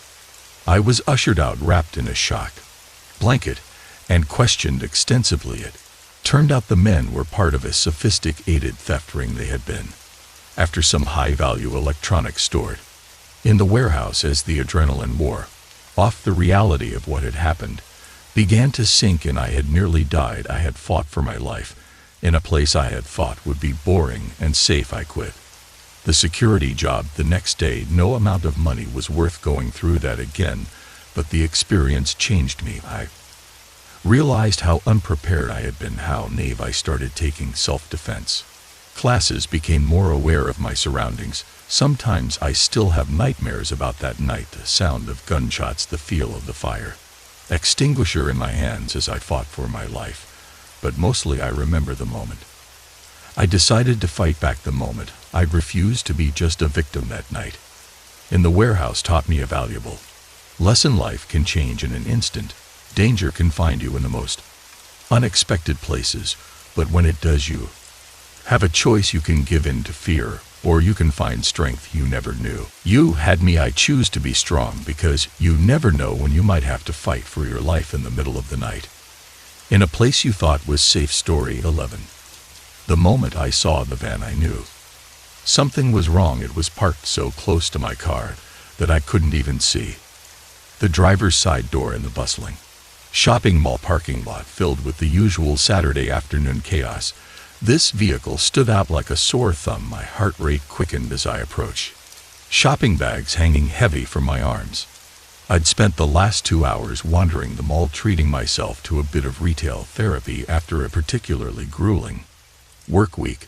The thought of returning to my cozy apartment, perhaps with a glass of wine and a good book, had been my light at the end of the tunnel. Now, as I stood frozen and a few yards from my car, that light flickered and dimmed. The van was old, its once white paint now a dingy gray peppered with rust spots. The windows were tinted so dark they were nearly black, making it impossible to see. Inside it was the kind of vehicle that would make any woman walking alone quicken her pace. I glanced around, hoping to catch the eye of a security guard or another shopper, but everyone seemed absorbed in their own worlds. A young couple laughed as they loaded shopping bags into their SUV. A harried-looking mother wrangled 2 squabbling children into a minivan. No one was paying attention to the lone woman standing stock still in the middle of the lot. Taking a deep breath, I steeled myself and began to walk towards my car. Maybe I was overreacting. Maybe the van's driver had simply parked poorly and was already back in the mall, oblivious to the anxiety they were causing. I tried to convince myself of this as I drew closer, my keys clutched tightly in my free hand, the jagged edge of my house key protruding between my knuckles. A makeshift weapon I'd learned about in a self-defense class years ago. As I reached the rear of my car, I heard it, a soft scraping sound barely audible over the ambient noise of the parking lot. It was coming from behind the van. My breath caught in my throat as I saw a shadow move, a figure crouched low, hidden from view by the vehicle's bulk. Every instinct screamed at me to run, to turn and sprint back towards the safety of the crowded mall, but a morbid curiosity mixed with a paralyzing fear kept me rooted to the spot. I found myself taking a step closer, then another, my heart pounding so loudly I was sure it could be heard across the lot. As I rounded the corner of the van, time seemed to slow. I saw a man dressed all in black crouched by the driver's side door of my car. In his hand was a slim JY, the tool sliding between the window and the door frame. He was trying to break into my car. Our eyes met, and for a moment the world stood still. I saw the surprise in his eyes turned quickly to determination.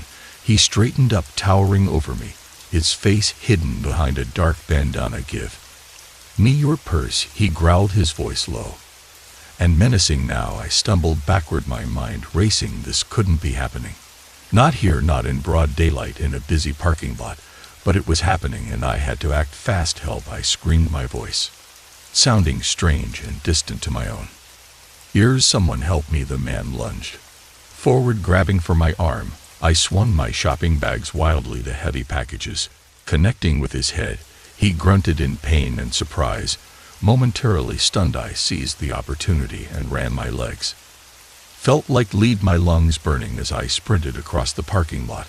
I could hear him behind me, his footsteps pounding on the asphalt. He was gaining "On me, someone please," I yelled again, my voice cracking with desperation. Ahead I saw a group of people exiting the mall.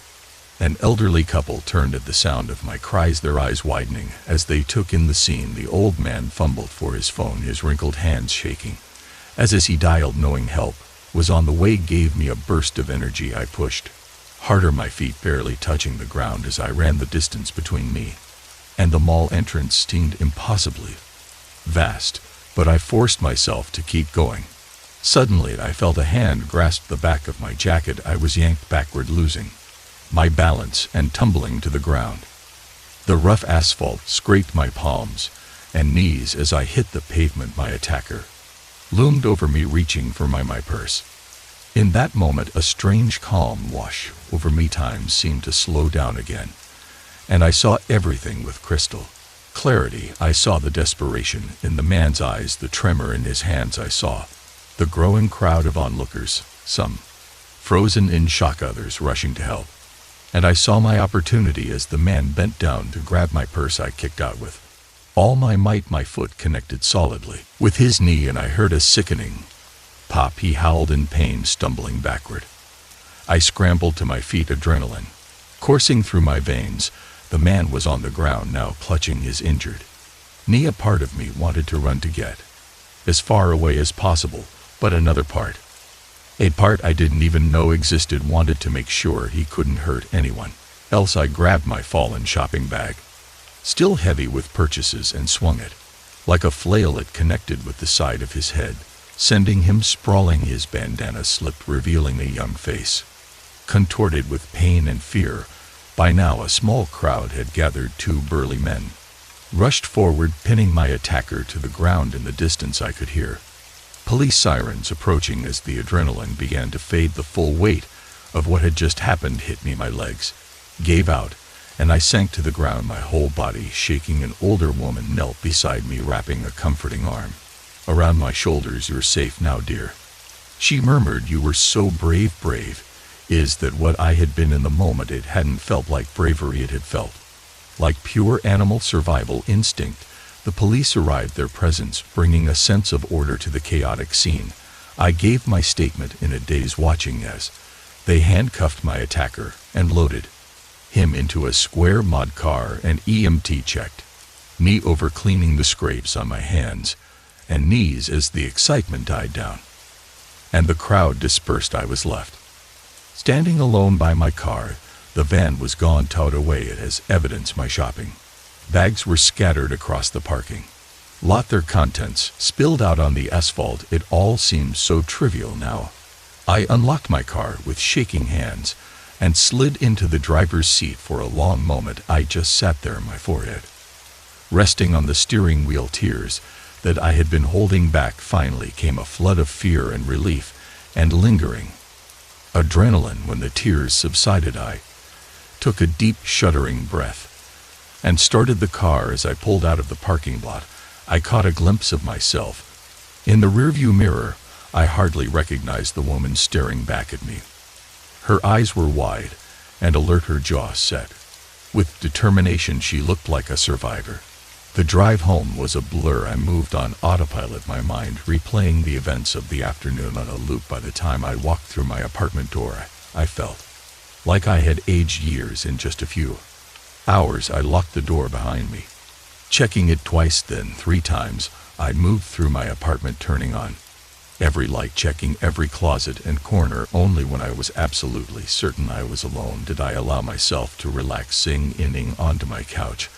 I reached for my phone. I had dozens of missed calls and messages. News traveled fast. I ignored them all and dialed my mom's number. "Hey, Mom," I said when she answered, my voice cracking. "Something happened today. I'm okay, but I just really need to talk." As I recounted the story to my mother, her comforting voice washing over me, I felt something shift. Inside me, the fear was still there, a knot in my stomach that I suspected would take a long time to unravel. That alongside it was something new, a strength I hadn't known I possessed, a resilience born from facing my worst fears and coming out the other side. I knew that the next time I walked through a parking lot, I would be more aware, more cautious. The world had revealed its darker side to me today, but it had also shown me that I was capable of fighting. Back of surviving as I hung up the phone and curled up on my couch, exhaustion finally overtaking me. I made a promise to myself. I would not let this experience define me or limit me. Instead, I would use it as a reminder of my own strength, my own resilience. Tomorrow, I decided I would sign up for those Krav Maga classes. I'd been considering I would invest in a better security system for my apartment, and I would live my life not in fear, but with a new appreciation for my own capability. The woman who walked into that parking lot this morning was gone. In her place was someone stronger, someone who had looked danger in the eye and refused to back down. And that woman, I realized as I drifted off to sleep, was someone I was proud to be. Story 12. The moment I stepped onto that Greyhound bus, I knew something was off. Maybe it was the way the driver's eyes lingered a little too long, or how that man in the back seemed to be watching my every move. I should have trusted my gut and gotten off, but I didn't. And that decision nearly cost me everything. It was supposed to be a simple trip, 26 hours from Seattle to Los Angeles, a straight shot down the coast. I'd done it before, back in college when I was too broke for plane tickets, but this time was different. This time I was running. I'd left Seattle in a hurry, throwing clothes into a duffel bag and booking the first ticket out of town. The less said about why, the better. Let's just say I'd made some mistakes, pissed off some people who didn't forgive easily. I needed to disappear for a while, and LA seemed as good a place as any to lose myself. The bus was half empty when I boarded, the peculiar mix of people you only find on long-distance buses at odd hours. An elderly woman clutching a worn leather purse, a couple of college kids with oversized headphones, and him, the man in the back. I noticed him immediately, though I tried not to stare. He was older, maybe mid-50s, with a face that looked like it had seen some hard living, but it was his eyes that got me. Cold, calculating, constantly moving. They followed me as I made my way down the aisle, settling on me as I took my seat a few rows ahead. I told myself I was being paranoid. Too many late nights watching true crime documentaries. He was probably just another traveler, maybe a little rough around the edges, but harmless. Still, I couldn't shake the feeling of unease that settled over me. As the bus pulled out of the station, the first few hours passed uneventfully. I tried to sleep, my head resting against the window, but every time I dozed off, I jerk awake. Sure, I could feel those eyes on me. Each time I looked back, the man was there, awake and watching. We stopped at a small town in Oregon for act break. As I stood in line for the bathroom, I overheard a snippet of conversation between the driver and another passenger. Yeah, they still haven't caught him. Police say he could be anywhere by now. Scary stuff. You think he might try to skip state, who knows? But I'll tell you one thing, I'm keeping my eyes peeled. You never know who might be on your bus. A chill ran down my spine. I didn't know what they were talking about, but combined with the man's unsettling presence, it was enough to ratchet up my anxiety another notch. Back on the bus, I pulled out my phone, hoping to distract myself with some music. No signal, of course. We were in the middle of nowhere.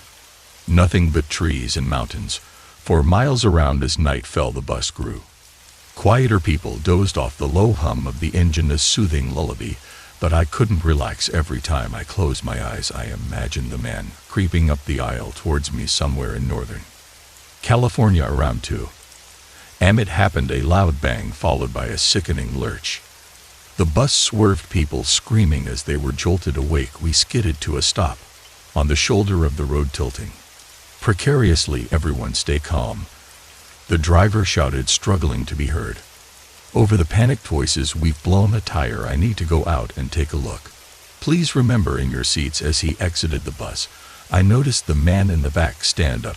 He made his way slowly down the aisle, that cold gaze never leaving me. My heart pounded in my chest. As he drew closer, he paused at my row. Mind if I sit here? He asked, his voice a low growl. Before I could answer, he slid in next to me, effectively trapping me against the window. Up close, I could see a jagged scar running along his jawline, partially hidden by stubble. Long trip "Isn't it?" he said conversationally, as if we weren't stranded in the middle of nowhere in the dead of night. "Where you headed?" I muttered, trying to keep my voice steady. He nodded, a small smile playing at the corners of his mouth. "Running from something?" I froze. How could he know that was I that obvious? He must have seen the panic in my eyes, because he chuckled. "Don't worry, sweetheart, we've all got our secrets. Some of us are just better at hiding them than others." Outside I could hear the driver cursing. Whatever was wrong with the tire, it wasn't a quick fix, you know, the man continued, leaning in closer. "I couldn't help but notice you when you got on the bus. Pretty young thing like you, traveling alone. It's not safe out there." My skin crawled at his proximity. I could smell stale cigarette smoke on his breath. "I'm fine," I said, my voice barely above a whisper. His hand landed on my knee, and I flinched. "Are you sure about that? Because I think you and I both know you're in trouble. I can see it in your eyes. You're scared running, but you don't have to be." I tried to pull away, but there was nowhere to go. "Please," I said, hating how my voice shook. "I don't want any trouble." His grip tightened. "Troubles already found you, sweetheart. Question is, what are you going to do about it?" Just then the bus door opened, and the driver climbed back in. "Folks, I've got some bad news. The tire is completely shredded. I've called for a replacement bus, but it's going to be a few hours. We're stuck here for now." A chorus of groans filled the bus, but all I could focus on was the man next to me, his hand still on my knee, his eyes boring into mine. "Looks like we got some time to kill," he said, his voice low enough that only I could hear. "Why don't you and I take a little walk, get some fresh air?" Every instinct screamed at me to refuse to call for help, but as I opened my mouth, he leaned in even closer. "I wouldn't do that if I were you," he whispered. "And you see, I know who you are. I know what you did back in Seattle, and I know there are some very angry people looking for you. So unless you want me to make a phone call that'll have them here before that replacement bus arrives, you'll come with me nice and quiet." My blood ran cold. How did he know? Who was he with shaking legs? I stood. The man followed, keeping a firm grip on my arm as we made our way to the front of the bus. "Just stretching our legs," he said cheerfully to the driver. As we passed outside, the night was pitch black. The only light came from the bus headlights, creating a small island of visibility in the darkness. The man led me away from the bus into the shadows. "Please," I begged as soon as we were out of earshot. "What do you want from me?" He spun me around, pushing me up against a tree. "What do I want? I want you to understand the situation you're in. You think you can just run away from your problems. That's not how it works, sweetheart." Tears streamed down my face as I realized the full horror of my situation, trapped in the middle of nowhere with a man who knew my secrets, who clearly meant me harm. But as he leaned in, his grip loosening slightly, something snapped inside me. I was tired of running, tired of being afraid. With all the strength I could muster, I brought my knee up hard. He doubled over with a grunt of pain, and I shoved him away. Then I ran like I'd never run before, back towards the bus, towards safety. I could hear him behind me, cursing, his heavy footsteps getting closer. The bus loomed ahead, a beacon of hope. "Hell!" I screamed as I "Somebody help me." The driver's head snapped up, his eyes widening as he took in the scene. He moved to block the bus door just as I reached it, putting himself between me and my pursuer. "What's going on here?" he demanded. I turned to see the man slow to a stop, his face twisted with rage. For a moment I thought he might try to push past the driver, but then we heard it.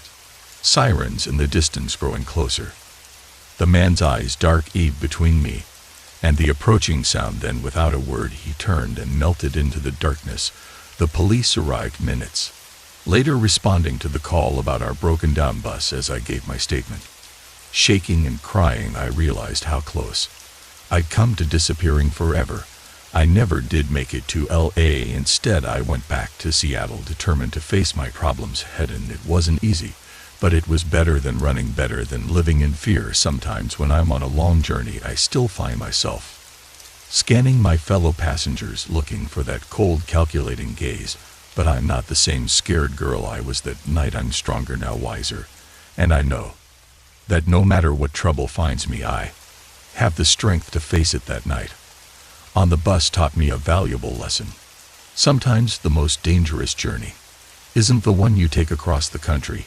It's the one that forces you to confront your own demon. Story 13. The moment I realized I was lost, the forest seemed to come alive with menace. The trees, once picturesque in their autumn splendor, now loomed over me like silent sentinels as the sun dipped lower on the horizon, casting long shadows across the leaf-strewn ground. A chill ran down my spine that had nothing to do with the cooling air.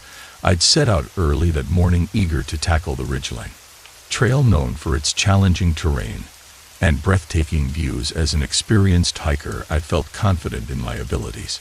Perhaps too confident. The trail had lived up to its reputation, winding up steep inclines and along narrow ridges that offered panoramic vistas of the surrounding wilderness. But somewhere along the way I'd made a mistake. Maybe it was when I'd stepped off the main path to snap a photo of a particularly stunning view, or perhaps it was when I decided to take what I thought was a shortcut to avoid a group of noisy teenagers. Whatever the cause, the result was the same. I was now hopelessly lost in a vast expanse of wilderness.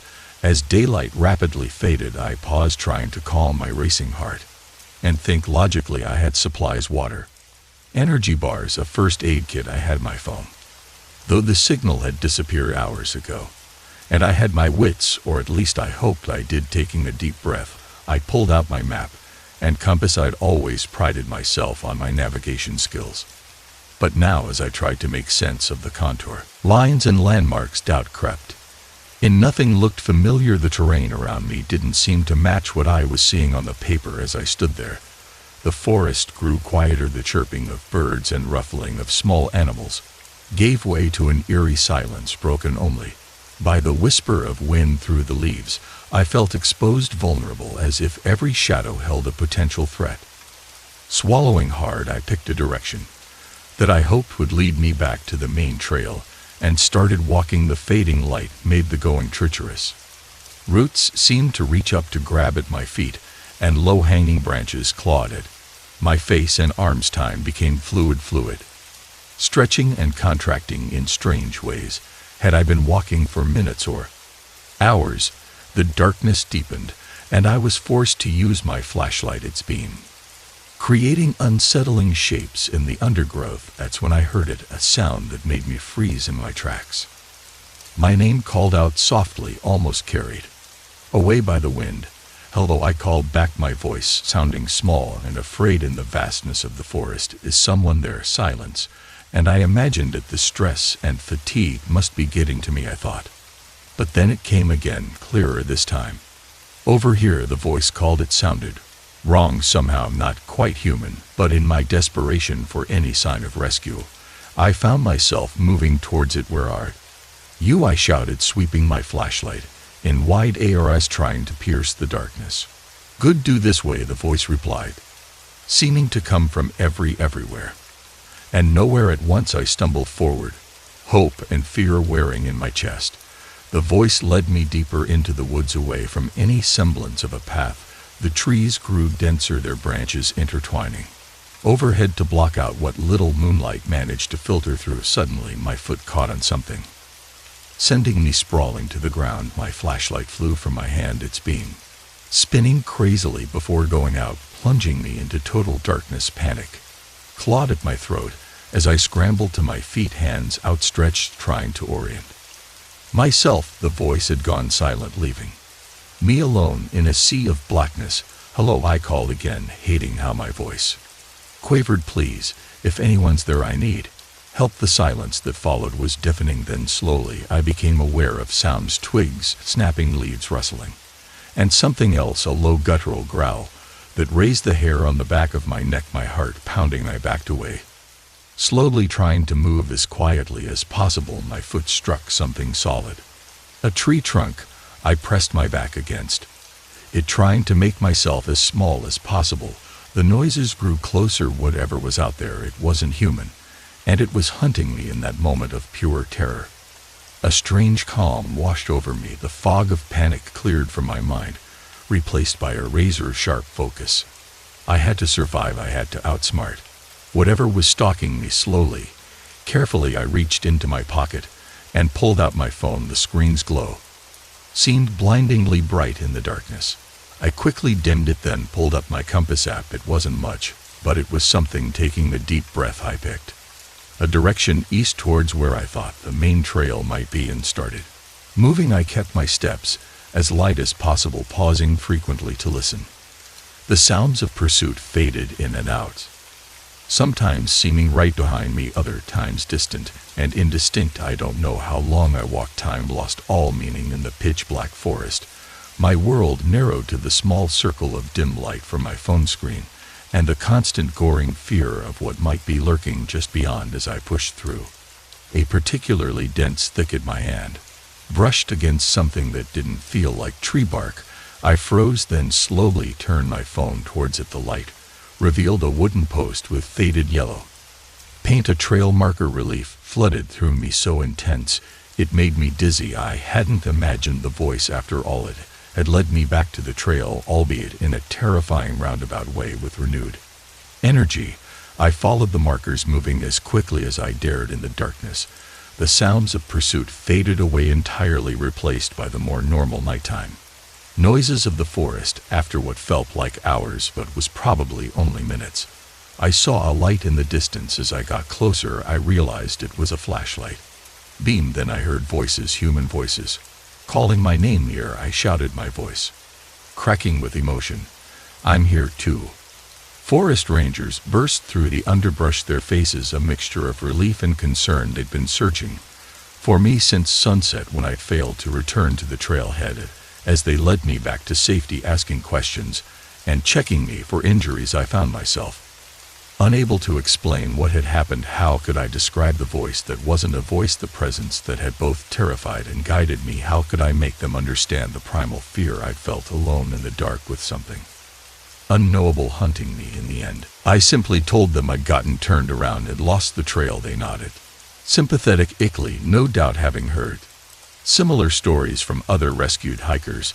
But as we emerged from the forest and I saw the flashing lights of emergency vehicles in the parking lot, I couldn't shake the feeling that I'd experienced something beyond the ordinary. The forest had revealed a side of itself that few ever see, a place where the line between the natural and supernatural blurs, where ancient instincts awaken, and where the boundary between predator and prey becomes frighteningly thin. I knew I would hike again. The call of the wilderness was too strong to resist, but I also knew that I would never again underestimate the power and mystery of the forest.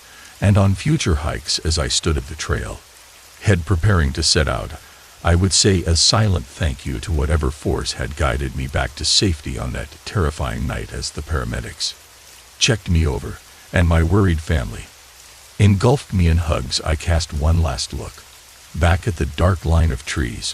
For a moment I thought I saw something move in the shadows, a flicker of movement gone.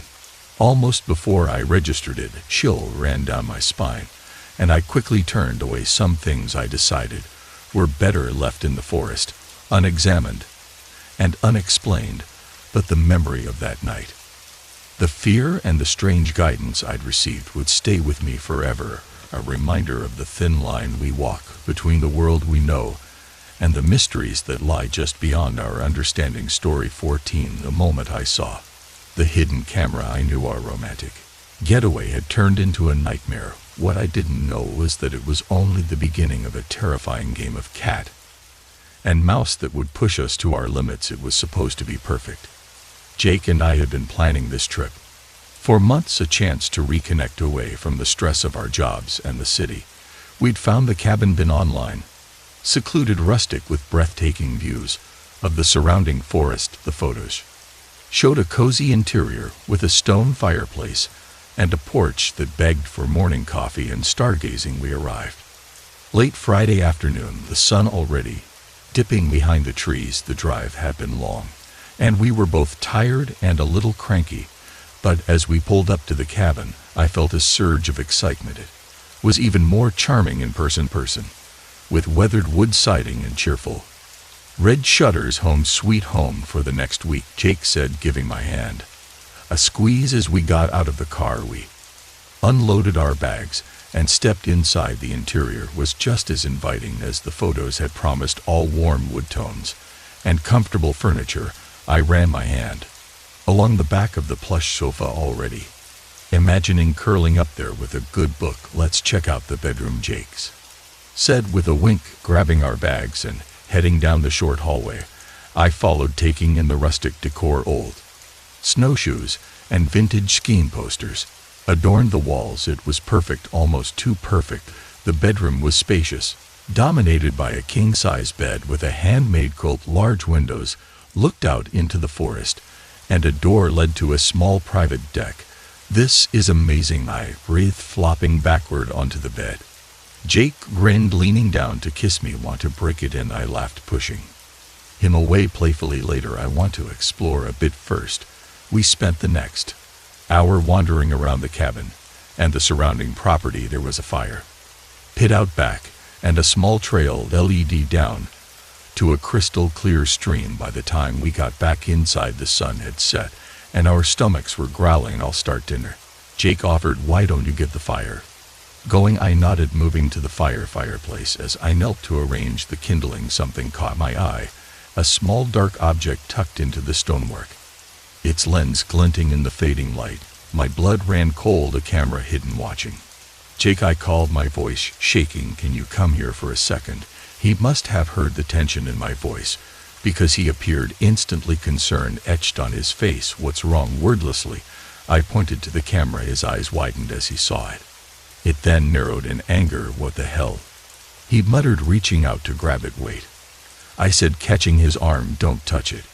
We don't know if there are others." Jake nodded, his jaw clenched. "We need to search the whole cabin." The next hour was a blur of paranoid scrutiny. We found 3 more cameras, one in the bedroom, one in the bathroom, and another on the back porch. Each discovery sent a fresh wave of nausea through me. How long had they been there? How many people had been watched without their knowledge? "We need to leave," I said, hugging myself tightly. Now Jake nodded, already throwing our bags together.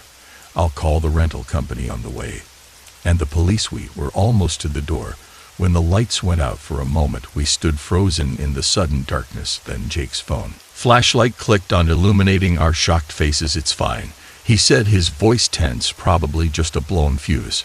Let's go." But when we reached the car, we found the tires slashed, all 4 of them. "This isn't happening," I whispered, panic clawing at my throat. Jake grabbed my hand, pulling me back towards the cabin. Inside now, we stumbled back into the dark house, Jake locking the door behind us. "We need to barricade ourselves, and whoever did this might still be out there." We pushed a heavy bookcase in front of the door, then did the same with furniture at all the windows. Jake tried calling 911, but there was no signal. "Of course," he muttered, "we're in the middle of nowhere." A sound outside made us both freeze. Footsteps on the porch, slow and deliberate. "Hello," a voice called. "Is anyone home?" It was a man's voice, friendly and concerned, but after what we discovered, it sent chills down my spine. "We know you're in there," the voice continued. "We saw you arrive earlier. We're not here to hurt you, we just want to talk." Jake and I exchanged glances. There was more than one. "Go away," Jake shouted. "We've called the police. They're on their way." A chuckle from outside. "No, you haven't. There's no signal out here." We made sure of that. My heart was pounding so hard I thought it might burst from my chest. This was planned.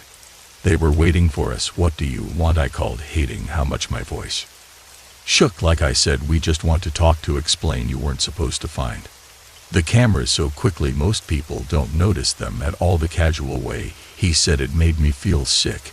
How many others had been watched? How many videos were out there? "We're not coming out," Jake said firmly. "And you're not coming in. Leave now, or I swear to God I'll make you regret it." Silence from outside. For a moment I dared to hope they had left. Then I heard it, a key in the lock. Jake grabbed my arm, pulling me towards the bedroom. "The deck," he whispered. "We can climb down and make a run for it." We slipped out onto the small balcony just as we heard the front door open. The night was pitch black, the forest a wall of shadows. Jake went first, lowering himself over the railing and dropping to the ground with a soft thud. "Come on," he whispered urgently. "Would I'll catch you."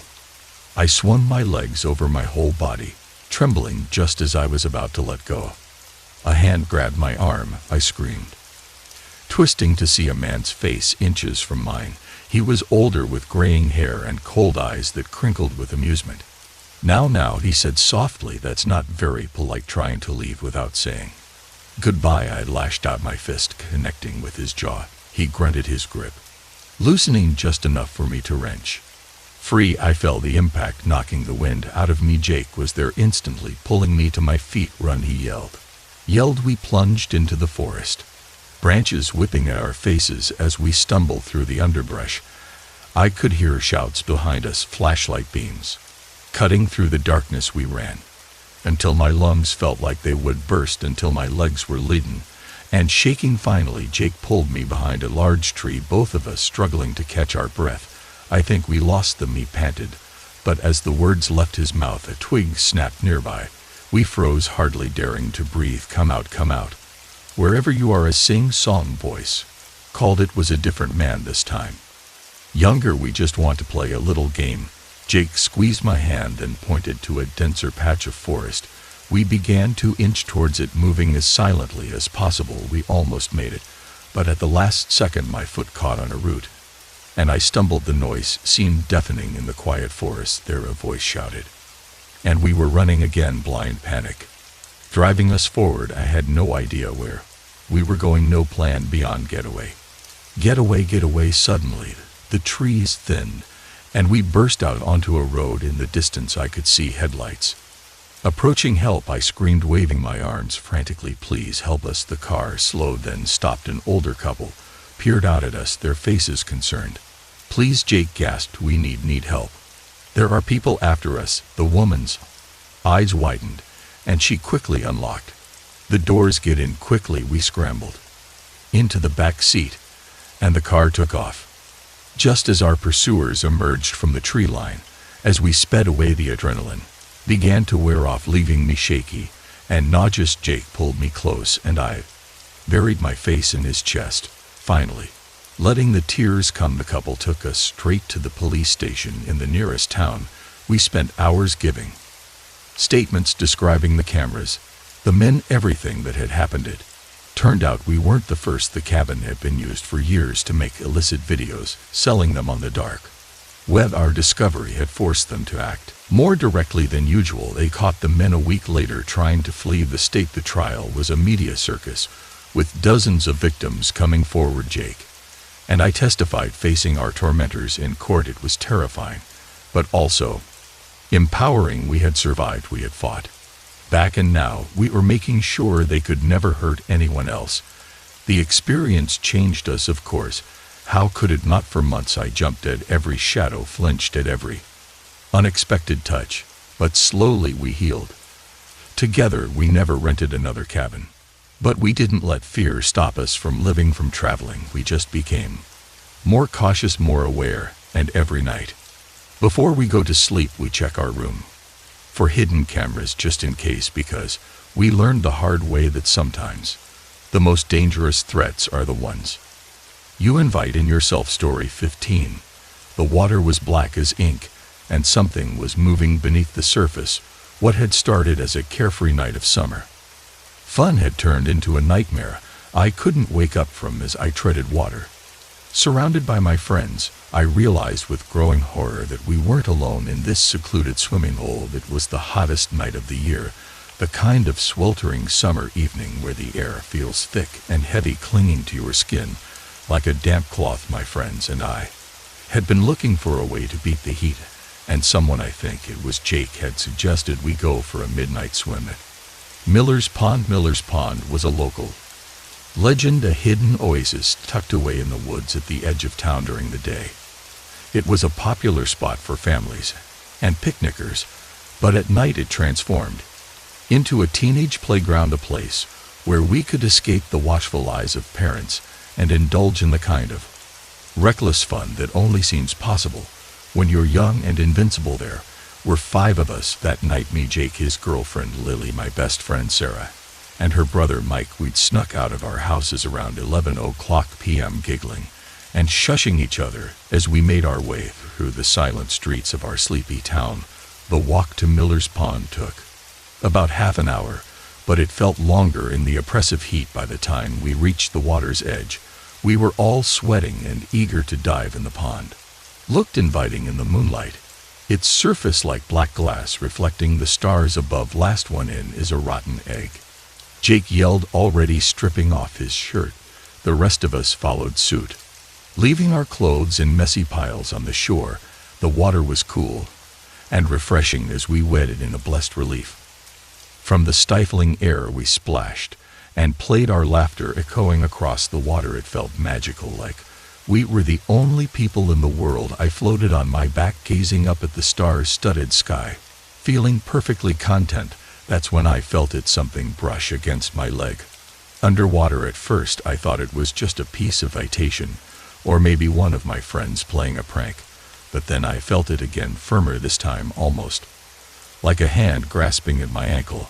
I jerked upright, treading water as I looked around wildly. Did you guys feel that? I asked, trying to keep the panic out of my voice. Sarah, who was closest to me, gave me a quizzical look. Feel what? Before I could answer, Lily let out a sharp cry. Something touched me, she yelped, swimming quickly towards Jake. An uneasy silence fell over our group. We instinctively drew closer together, forming a tight circle in the water. The playful atmosphere of moments ago had vanished, replaced by a growing sense of dread. It's probably just fish, Mike said, but his voice lacked conviction. Or weeds, or something. I was about to agree to laugh off our fears and suggest we head back to shore when I saw it, a dark shape moving just beneath the surface, larger than any fish that should be in this pond. It circled our group slowly, like a shark sizing up its prey. Guys, I whispered, my voice shaking, don't panic, but I think there's something in the water with us. As if on cue, we all looked down. In the pale moonlight, we could just make out multiple shapes gliding beneath us, their outlines blurry and indistinct in the murky water. Panic set in instantly. Lily screamed, a high-pitched sound of pure terror that seemed to shatter the night. Jake tried to calm her, but I could see the fear in his eyes too. Swim, Sarah yelled, already striking out for the shore. Swim. Now we didn't need to be told twice. As one, we turned and began to frantically paddle towards land. The shore seemed impossibly far away, the distance stretching out before us like a vast watery desert. I've never swam so hard in my life. My arms and legs burned with the effort, adrenaline kissing through my veins. But no matter how fast I swam, I couldn't shake the feeling that something was right behind me, its cold fingers just inches from my kicking feet. Beside me, I heard my gasp and then go under. For a heart-stopping moment, he disappeared beneath the surface. Then he came up, spluttering, his eyes wide with terror. It grabbed me, he choked out. Something grabbed my leg, Sarah screamed, her brother's name, starting to swim back towards him. I caught her arm, pulling her forward. Keep swimming, I yelled. He's okay. Just keep going. The next few minutes were a blur of desperate strokes and terrified glances over our shoulders. The shapes in the water seemed to be getting bolder, rising closer to the surface. Once I caught a glimpse of something that looked like a face, pale and distorted, with large dark eyes that reflected no light. Finally, mercifully, I felt my feet touch the bottom. With a last burst of energy, I half swam, half ran through the shallows, collapsing onto the pebbly shore. The others weren't far behind, all of us gasping and shaking as we scrambled away from the water's edge. We huddled together on the beach, too scared to speak, our eyes fixed on the now calm surface of the pond. Whatever had been out there with us seemed to have retreated to deeper waters. What was that? Lily finally whispered, her voice horror from screaming. Nobody had an answer. We'd all felt it, seen the shapes moving beneath us, but none of us could explain what we'd experienced. It defied logic, defied everything we thought we knew about our familiar old swimming hole. As our breathing slowed and the initial panic began to subside, we became aware of how exposed we were standing, naked and dripping on the shore. We quickly retrieved our clothes, dressing with shaking hands, all the while keeping a weary eye on the water. We should go, Jake said, his arm protectively around Lily. Now nobody argued. We practically ran back through the woods, jumping at every snapping twig and rustling leaf. It wasn't until we reached the streetlights of town that we finally slowed down, the familiar surroundings offering some small comfort.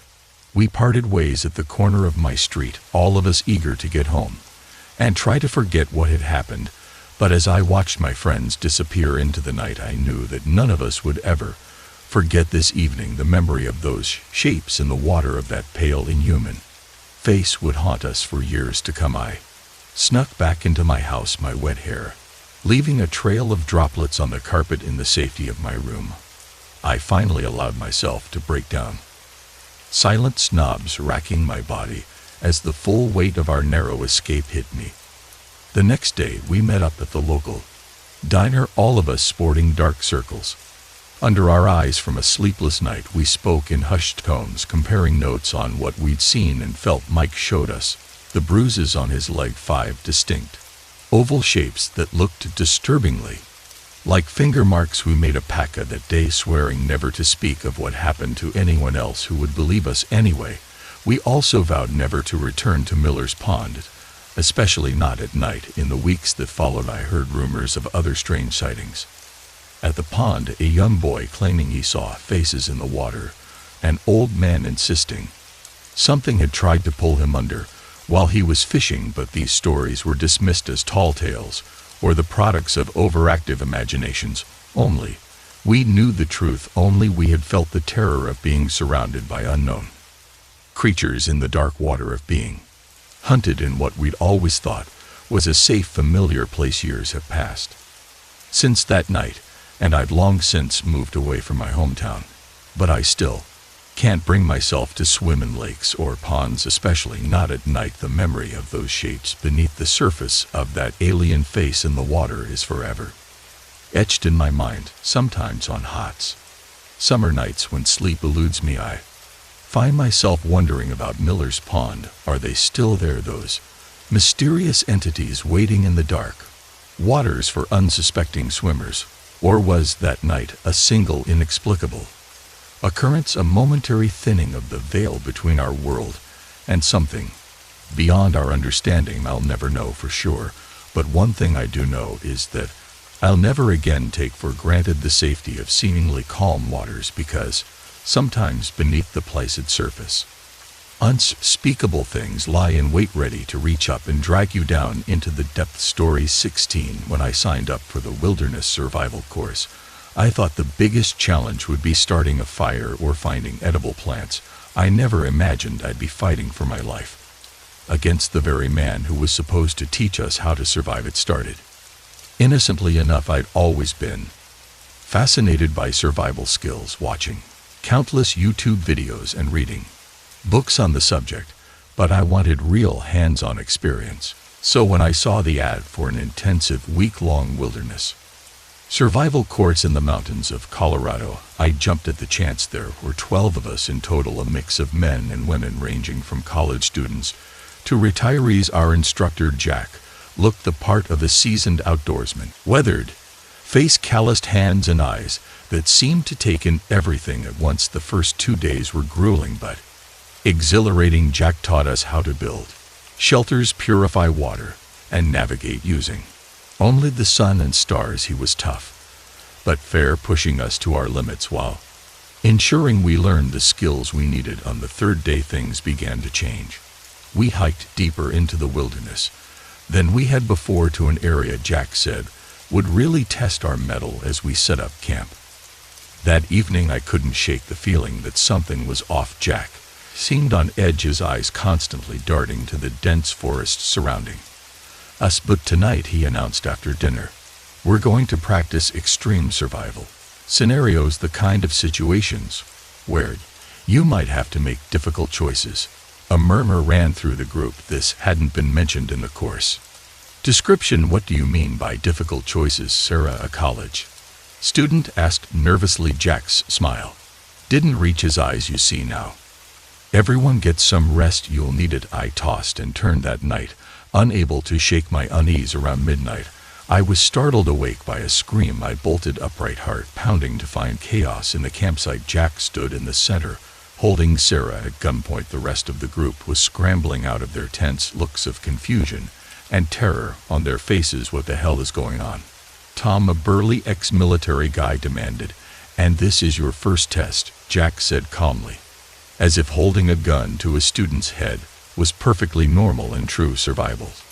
Situations you often have to make, impossible decisions, who lives, who dies.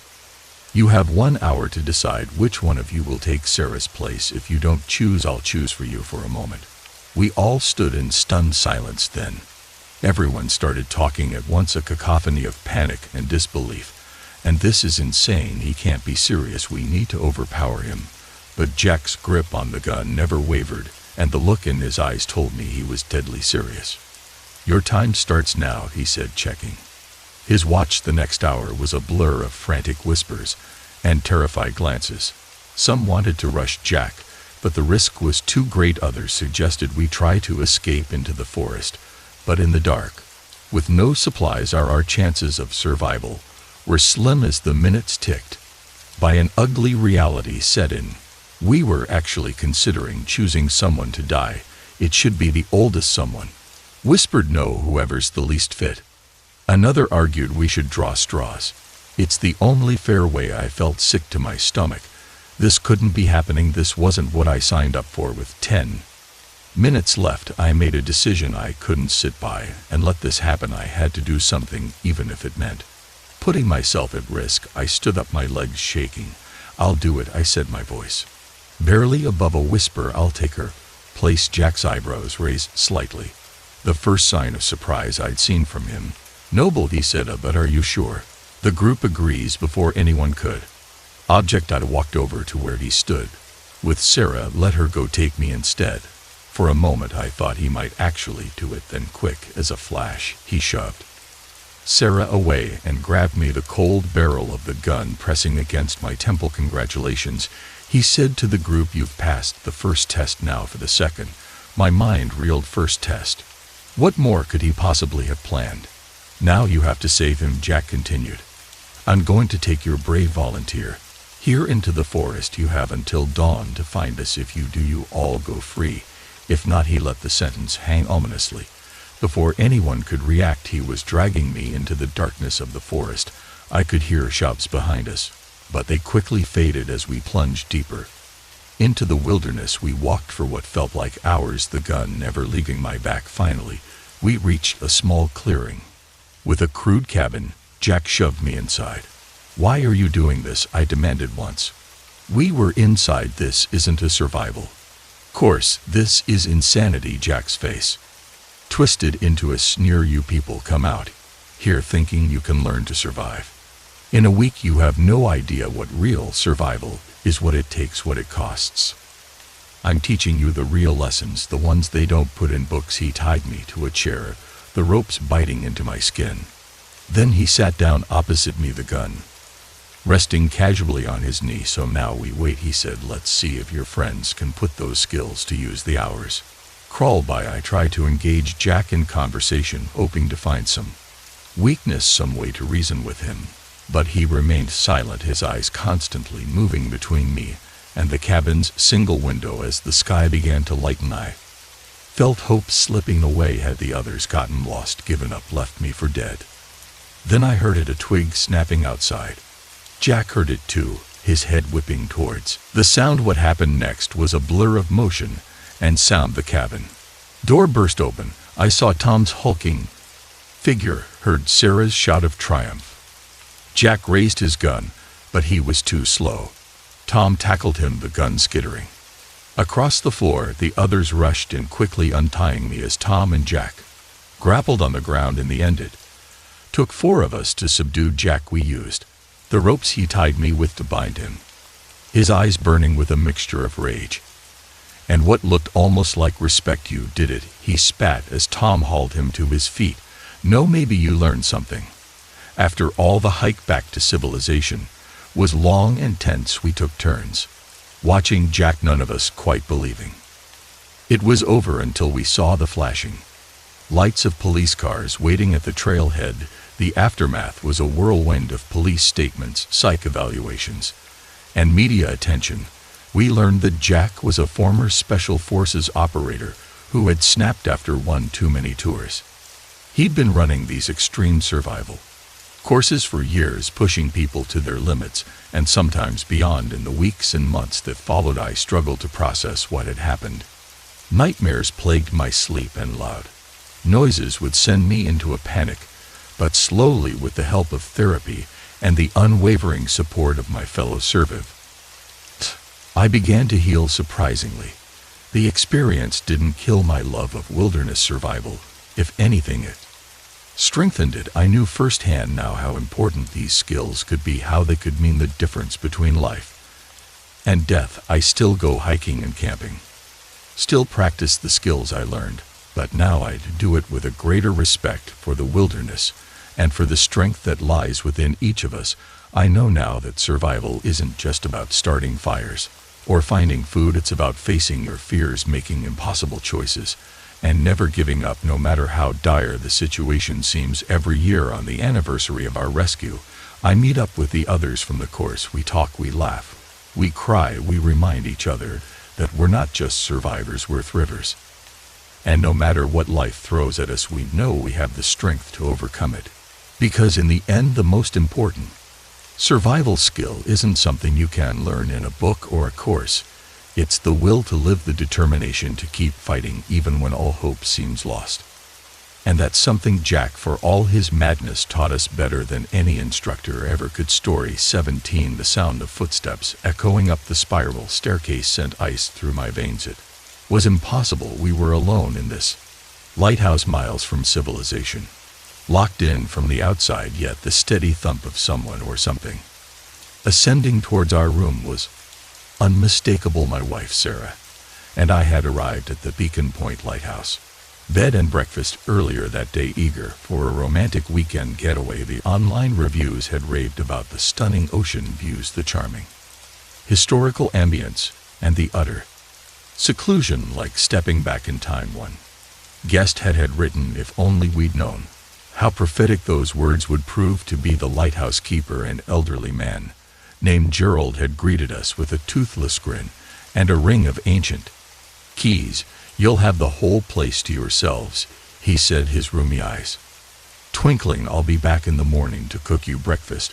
We'd spent the afternoon exploring the lighthouse and the surrounding cliffs, marveling at the crashing waves and rugged beauty of the coastline. As the sun began to set, we'd retreated to our room at the top of the lighthouse, a cozy circular space with a 4-poster bed and windows that offered a 360 degrees view of the darkening sky. It was sometime after midnight when we were jolted awake by the sound of the heavy front door slamming shut. Sarah sat up, her eyes wide. "Did you hear that?" I nodded, already getting out of bed to investigate.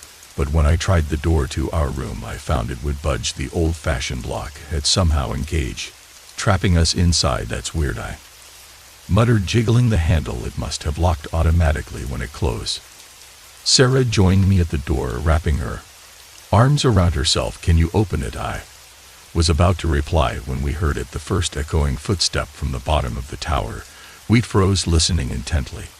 Another step followed, then another. "Hello," I called out, trying to keep my voice steady. "Gerald, is that you?" No response, just the continuing measured pace of someone climbing the stairs. Sarah clutched my arm, her nails digging into my skin. "Mark, what's going on? Who's down there?" I shook my head, my mouth dry. I don't know, but we need to find a way out of here." We scanned the room frantically, looking for another exit, a weapon, anything that might help us, but the circular room offered little in terms of hiding places or escape routes. The windows, while offering a breathtaking view, were too small to climb through and too high to jump from safely. The footsteps were getting louder, closer. I could hear the creak of each wooden step now, the counterpoint to the pounding of my heart. "The closet," Sarah whispered suddenly. "We can hide in there." It wasn't much of a plan, but it was all we had. We quickly ducked inside the small wardrobe, pulling the door closed just as we heard the final step on the landing outside our room. For a moment, there was silence. Sarah was trembling against me, and I wrapped my arms around her, as much for my own comfort as hers. Then we heard it, the sound of a key turning in the lock. The door creaked open slowly. From our hiding spot, we could see a sliver of the room through the gap in the closet door. A shadow fell across the floor, cast by someone or something standing in the doorway. I held my breath, hoping against hope that whoever it was would leave, but the shadow moved, entering the room fully. Heavy footsteps crossed to the bed, paused, then began to move around the room methodically, as if searching for something or someone. Sarah buried her face in my chest, muffling a whimper. I stroked her hair, my mind racing. What would happen when they inevitably checked the closet? Should we try to fight, to run? Every option seemed impossible, yet doing nothing was unthinkable. The footsteps drew nearer to our hiding place. I tensed, preparing for the worst. But just as I thought our discovery was imminent, a new sound broke. The tension, the tolling of a bell. It was deep and resonant, seeming to come from everywhere and nowhere at once. One toll, then another and another, 12 in total. As the final echo faded, the footsteps in our room suddenly retreated. We heard the door open and close, then the sound of descending steps, growing fainter until they disappeared entirely. We remained frozen in the closet for what felt like hours, afraid to move, to breathe, to believe it was over. Finally, when the first dim light of dawn began to seep through the windows, I cautiously opened the closet door. The room was empty, exactly as we'd left it the night before. No sign of an intruder, no evidence that anyone had been there at all. Maybe we dreamed it, Sarah suggested weakly. As we emerged from our hiding place, I wanted to believe her, but as I approached the door to our room, I noticed something that made my blood run cold. The key was in the lock on the outside. With shaking hands, I turned the key and opened the door. The spiral staircase stretched below us, silent and innocent in the early morning light. We didn't wait for Gerald to return. We packed our bags quickly and practically ran down the stairs, both of us flinching at every creak and groan of the old lighthouse outside. The world was waking up. Seagull wheeled overhead, their cries a jarring contrast to the eerie silence of the night. We were loading our car when Gerald's truck pulled up. "Leaving so soon?" he asked, looking surprised. "I was just coming to make your breakfast." I opened my mouth, then closed it again. How could we explain what had happened? Who would believe us? We got an emergency call." I lied. "You have to head back early." Gerald nodded, though his eyes narrowed slightly. "Shame," he said. "Did you at least sleep well?" Sarah and I exchanged glances. "Fine," Sarah said quickly. Everything was fine. As we drove away, I couldn't shake the feeling that Gerald was watching us in the rearview mirror, his figure growing smaller but no less imposing.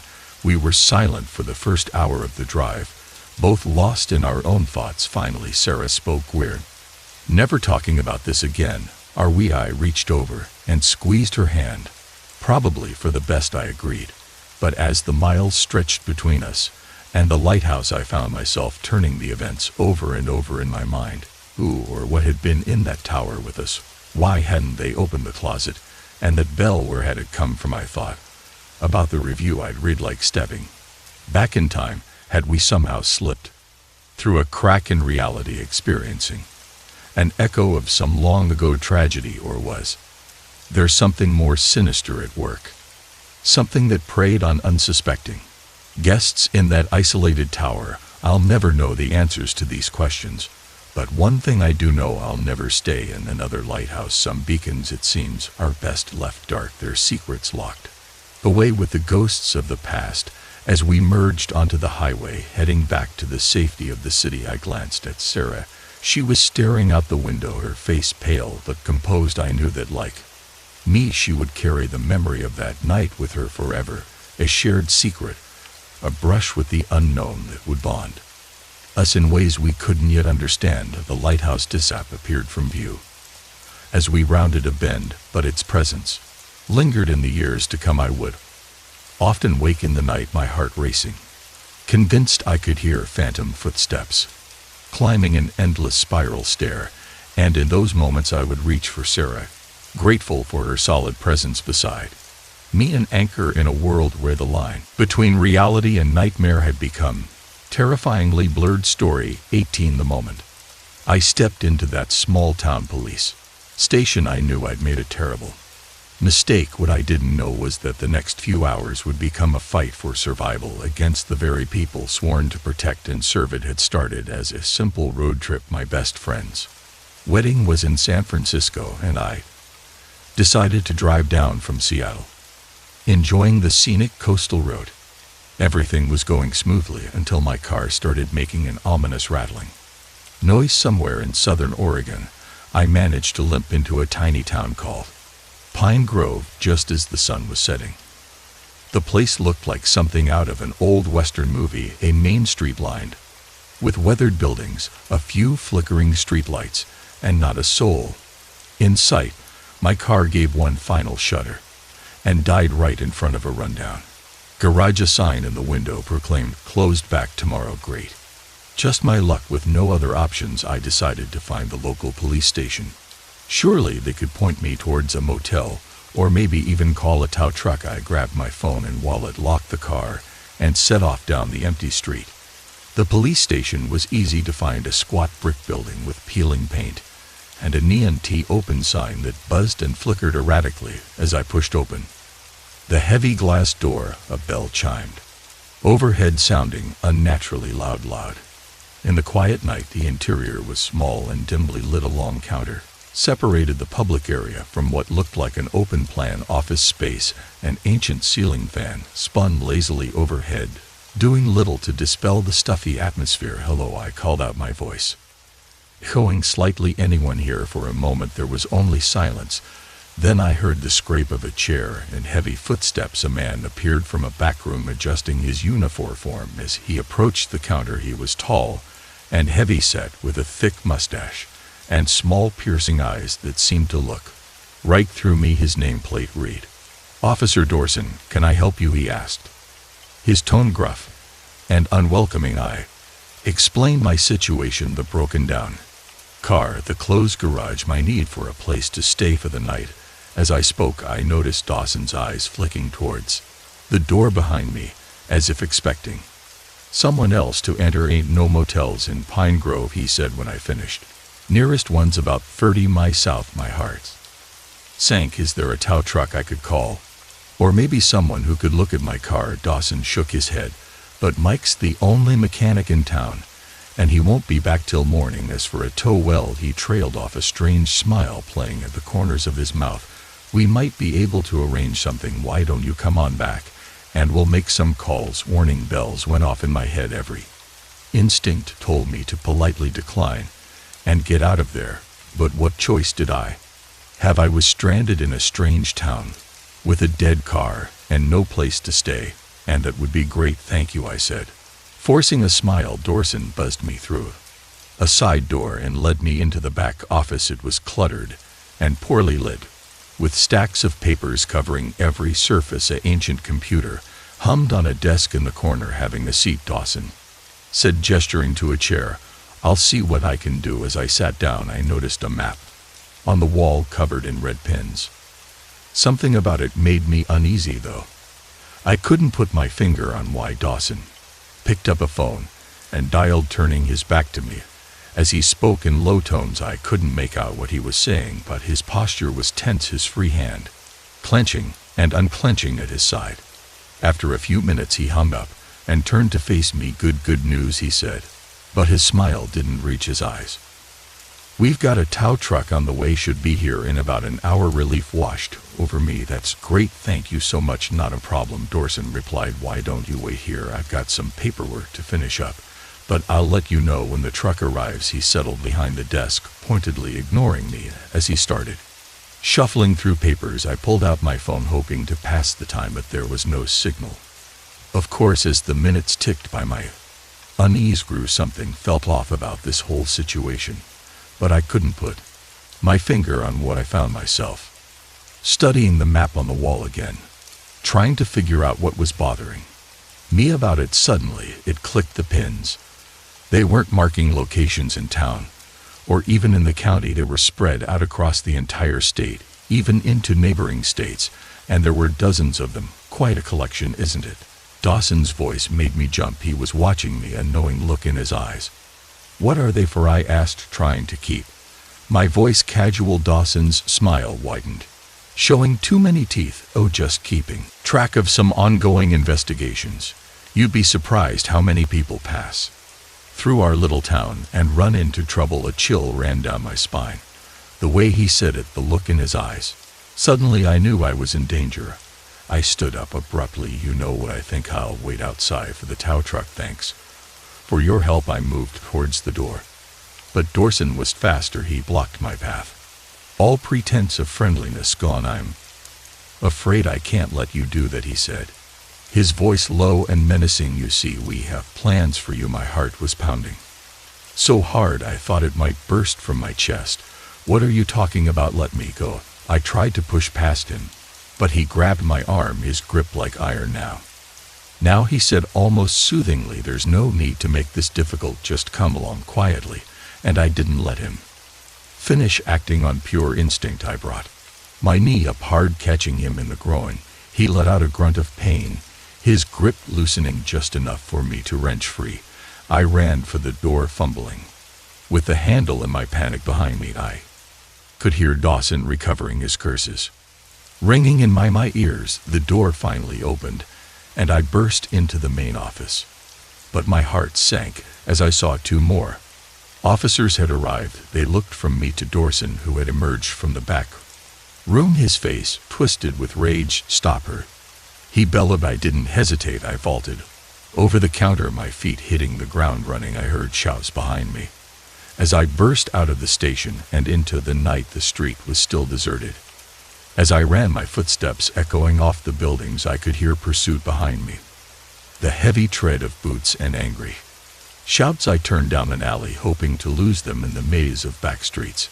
But as I emerged on the other side, I found myself face to face with another officer. He looked as surprised to see me as I was to see him. For a split second, we both froze. Then I saw his hand move towards his gun. I reacted without thinking, grabbing a trap-can lid and flinging it at him like a frisbee. It caught him square in the face, sending him stumbling backwards. I didn't wait to see if he recovered. I was already running again, my lungs burning, my legs feeling like lead. I could see the edge of town ahead, the dark mass of trees beyond, promising safety if I could just make it to the forest. A car engine roared to life behind me. Headlights flooded the street, and I knew I was out of time. I couldn't outrun a car.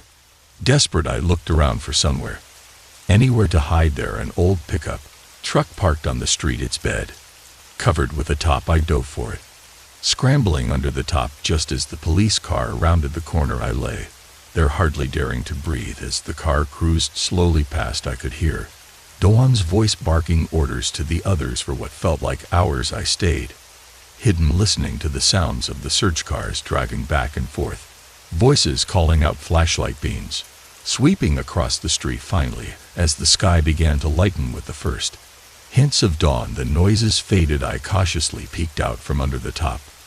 The street was empty, moving as quietly as I could. I slipped out of the truck and made for the trees. I didn't stop running until the town was far behind me, lost in the morning mist. I eventually made it to a highway and flagged down a trucker who gave me a ride to the next big town. There, I went straight to the state police and told them everything. They were skeptical at first, but something in my story must have rung true. They promised to investigate, though they warned me it might be difficult to prove anything. I never found out the full story of what was happening in Pine Grove. The investigation is ongoing, they tell me, but sometimes late at night I find myself looking at maps of Oregon, wondering about those red pins and the fate of the people they represented. One thing's for certain, I'll never look at small towns the same way again, and if my car breaks down in the middle of nowhere, I think I'll take my chances with the wilderness. Story 19. The first time I heard my daughter talking to her friend through the baby monitor, I thought it was cute. By the third night, I was convinced our house was haunted. It's amazing how quickly the ordinary can become terrifying when you're a new parent in a new home. We'd moved into the suburban ranch-style house just a month ago, drawn by the quiet neighborhood and good schools. It was everything a young family could want, spacious with a big backyard and a room perfect for our 2-year-old daughter, Lily. The previous owners had even left behind some charming vintage furniture, including an ornate crib that looked like something out of a fairy tale. The first few weeks were a blur of packing boxes and settling into new routines. Lily seemed to adapt quickly, falling in love with her new room and the crib that made her feel like a big girl princess, as she put it. My wife Emma and I were exhausted but happy. This was the fresh start we'd been dreaming of. Then came that first night. I was in the kitchen finishing up some work emails when I heard Lily's voice through the baby monitor. It was well past her bedtime, and I sighed, preparing myself for another round of just one more story, Daddy. But as I listened, I realized she wasn't calling for me. She was talking to someone. What's your name? I heard her ask, her voice tinny through the monitor speaker. There was a pause, then a giggle. That's a funny name, I frowned, setting down my laptop. Kids have imaginary friends all the time, I told myself. It's perfectly normal, but something about the one-sided conversation I was hearing sent a chill still down my spine. I crept upstairs, not wanting to interrupt. If Lily was just playing, as I approached her room, I could hear her more clearly. You're silly, she was saying. Daddy says there's no such thing as ghosts. I froze outside her door, my hand on the knob. Ghosts? Where had she even learned that word? Taking a deep breath, I pushed the door open. Lily was sitting up in her crib, apparently alone, but looking at a spot near her window with rapt attention. Hey, sweetheart, I said, trying to keep my voice casual. Who are you talking to? Lily turned to me, her face lighting up. Daddy, I made a new friend. His name is. She frowned, looking back at the empty space by the window. He says I'm not supposed to tell you his name. It's a secret. I forced a smile, walking over to scoop her up. Well, it's way past bedtime for both you and your friend. Time to say goodnight. As I tucked her back, and I couldn't shake the feeling that someone or something was watching me. But when I turned to look, the room was empty save for the usual toys and furniture. I told Emma about it when I got back downstairs, trying to laugh it off. Looks like someone's got an imaginary friend, I said. Emma smiled, but I could see the worry in her eyes. Did she say anything else about this? Your friend? I hesitated, then shook my head. No need to freak her out with talk of ghosts. Nah, just typical kid stuff. I'm sure it's nothing. But the next night it happened again, and the night after that. Each time I'd hear Lily chatting away on the monitor, having what sounded like a two-way conversation, though I could never hear the other side. And each time I went to check on her, she'd be alone, insisting her friend had just left or was hiding. By the fourth night, Emma and I were both on edge. We'd started researching child psychologists, wondering if Lily's friend was a sign of something more serious. But deep down, I think we both knew this was something beyond normal childhood imagination. That night I was determined to get to the bottom of things. I waited until Lily was asleep, then snuck into her room and hid in the closet, leaving the door cracked just enough to see out. Hours passed, and I was starting to feel ridiculous. Just as I was about to give up and go to bed, I heard Lily stir. You're back, she said softly, sitting up in her crib. I held my breath, straining to hear, and then to my horror, I heard a response. Hello, little one, said a voice that was definitely not Lily. It was low and growly, with an odd echoing quality that made the hair on the back of my neck stand up. Did you miss me? Lily giggled. Yes. Will you tell me another story about when you lived here? The voice chuckled, a sound that seemed to reverberate through the room. Of course, but remember, this is our secret. Your parents wouldn't understand. I was frozen in place, my mind reeling. This couldn't be happening. Ghosts weren't real. This had to be some kind of trick, a hallucination brought on by stress and lack of sleep. But as I watched, I saw something that shattered any remaining doubt. A figure materialized near Lily's crib. It was hazy at first, like heat shimmer on a hot day, but it slowly solidified into the form of a man. He was tall and thin, dressed in old-fashioned clothes that looked like they belonged in a black and white movie. But the most terrifying thing was his face, or rather the lack of one where features should have been. There was only a smooth, blank expanse of skin. I must have made a sound, a gasp, or a whimper, because the figure suddenly turned towards the closet. Even without eyes, I could feel its attention focus on me. It seems we have company, it said, its voice now cold and menacing. What happened next is a blur in my memory. I burst out of the closet, scooped up a screaming Lily, and ran from the room. Emma met us in the hallway. Awakened by the commotion, we fled the house in our pajamas, not stopping until we were in the car and halfway down the street. We never went back, at least not to live. We sent movers to pack up our things, and I only entered the house once more in broad daylight and accompanied by a priest to retrieve some essential items. We'd left behind a room that had been. Liz was ice cold, and none of the lights would turn on, no matter how many bolts. We changed in the weeks that followed. We learned more about the house's history. It had been built in the 1920s, and the original owner had indeed lost a child, a little girl not much older than Lily. The man had become a recluse after his daughter's death, and there were rumors of strange noises and sightings. Even back then, he had died in the house alone and forgotten. We never told Lily the full truth about why we moved. As she got older, her memories of her friend faded, becoming just another childhood fantasy.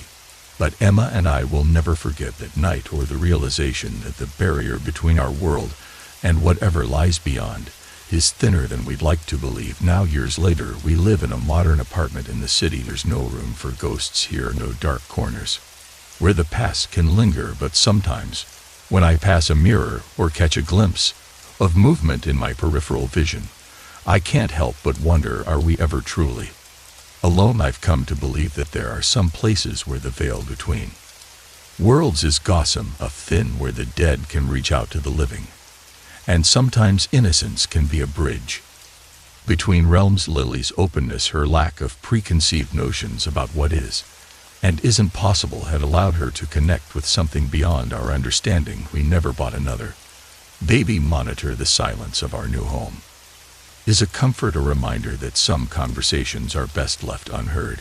But on quiet nights, when the wind whispers through the trees outside our window, I find myself straining to listen, half expecting to hear that growly voice again. And sometimes, just sometimes, I catch Lily looking at empty spaces with a faint smile, as if remembering an old friend. In those moments, I'm reminded that there's more to our world than what we can see or touch, that sometimes the things we dismiss as childish fantasy might be glimpses of a reality we're not yet ready to comprehend. So if you ever hear strange voices through your baby monitor, or catch your child talking to an unseen friend, remember our story, and maybe, just maybe, think twice before you dismiss it as mere imagination, because you never know who or what might be listening on the other side. Story 20. The moment I saw his silhouette against the moonlit surf, I knew my peaceful night walk had turned into a nightmare. Little did I know the next hour would become a terrifying game of cat and mouse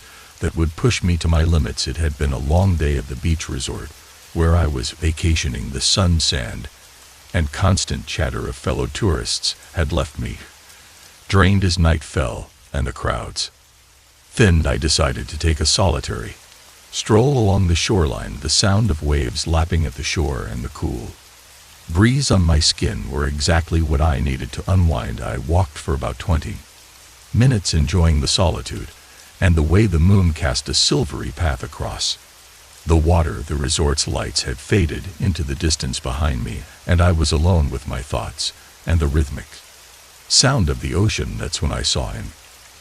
At first I thought it was just another late-night beachgoer, a dark figure standing at the water's edge facing the sea. But as I drew closer, something about his posture made the hairs on the back of my neck stand up. He was too still, too focused, and then slowly he turned to look at me. I couldn't make out his features in the darkness, but I didn't need to. The intensity of his gaze was palpable even from a distance. Every instinct screamed at me to turn and run, but I forced myself to keep walking at a steady pace. Don't show fear, I told myself. Don't let him know you're afraid. As I drew level with him, still keeping a good distance between us, he spoke.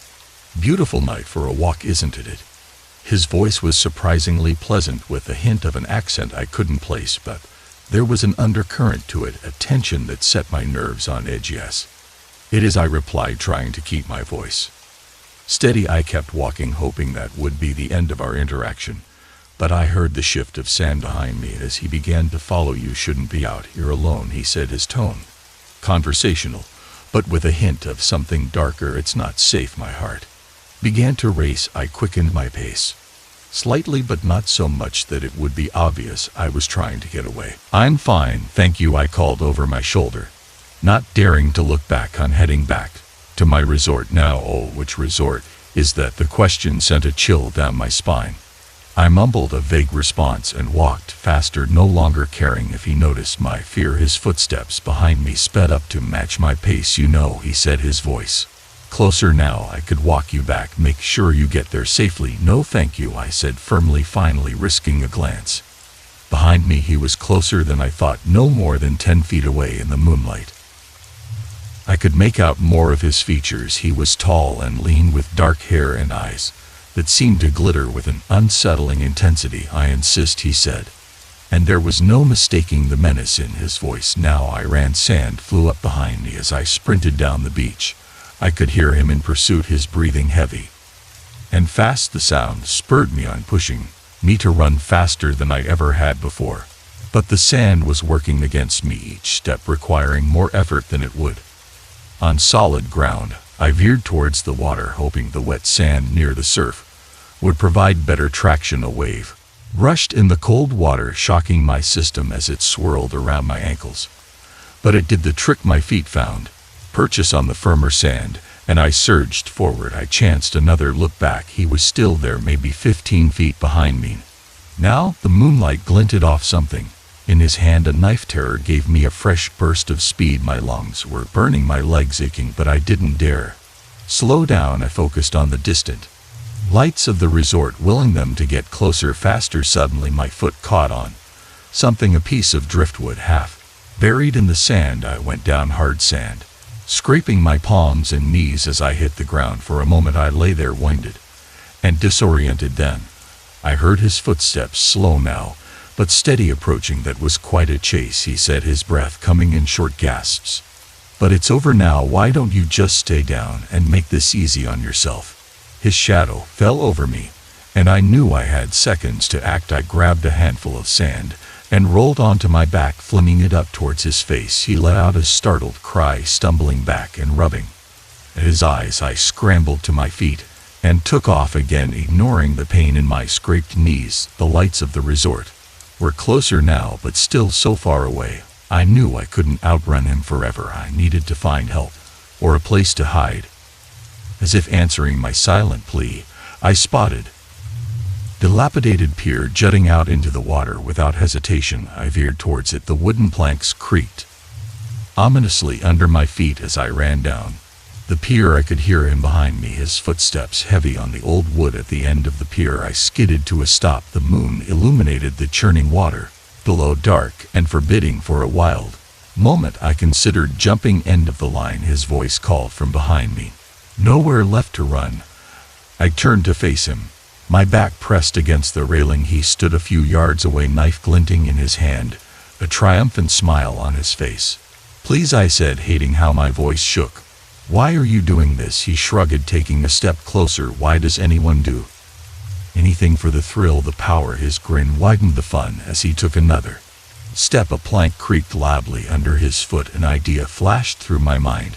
Desperate, dangerous, but possibly my only chance. I let my legs give out, collapsing to the pier's surface with a cry of despair. He laughed, obviously thinking I'd given up. "That's right," he said, moving closer. "No more running, no more." I didn't let him finish. With all my strength I kicked out at the weakened plank. It splintered with a loud crack, creating a hole in the pier's surface. He let out a startled yell as his foot went through the hole. Off balance, he stumbled forward, his arms windmilling as he tried to regain his footing. I rolled to the side just as he fell, his momentum carrying him past me and over the railing. There was a splash, followed by panicked thrashing. I got to my feet, peering over the edge. He was in the water, struggling against the current that was pulling him away from the pier. "Help me," he cried, all menace gone from his voice, replaced by roar. Fear. For a moment I hesitated, but then I saw the knife still clutched in his hand, even as he flailed in the water. "I'm going to get help," I called down to him. Then I turned and ran back down the pier. This time I didn't stop running until I reached the resort. I burst into the lobby, gasping and disheveled and managed to tell the startled staff what had happened. The police arrived quickly. They found him clinging to a pylon under the pier, half drowned and hypothermic. The knife was gone, lost to the waves in the days that followed as I gave statements and identified him. In the lineup, I learned more about my attacker. He was wanted in 3 states for similar attacks on lone women. I'd been lucky to escape. The experience changed me. I became more cautious, more aware of my surroundings, but I refused to let fear rule my life. I still take walks on the beach, still find peace in the sound of waves on the shore. But now when I walk at night, I carry a whistle and a small canister of pepper spray. And I always trust my instincts, because sometimes the most beautiful nights can hide the darkest dangers, and sometimes the difference between being a victim and a survivor comes down to a single moment of courage.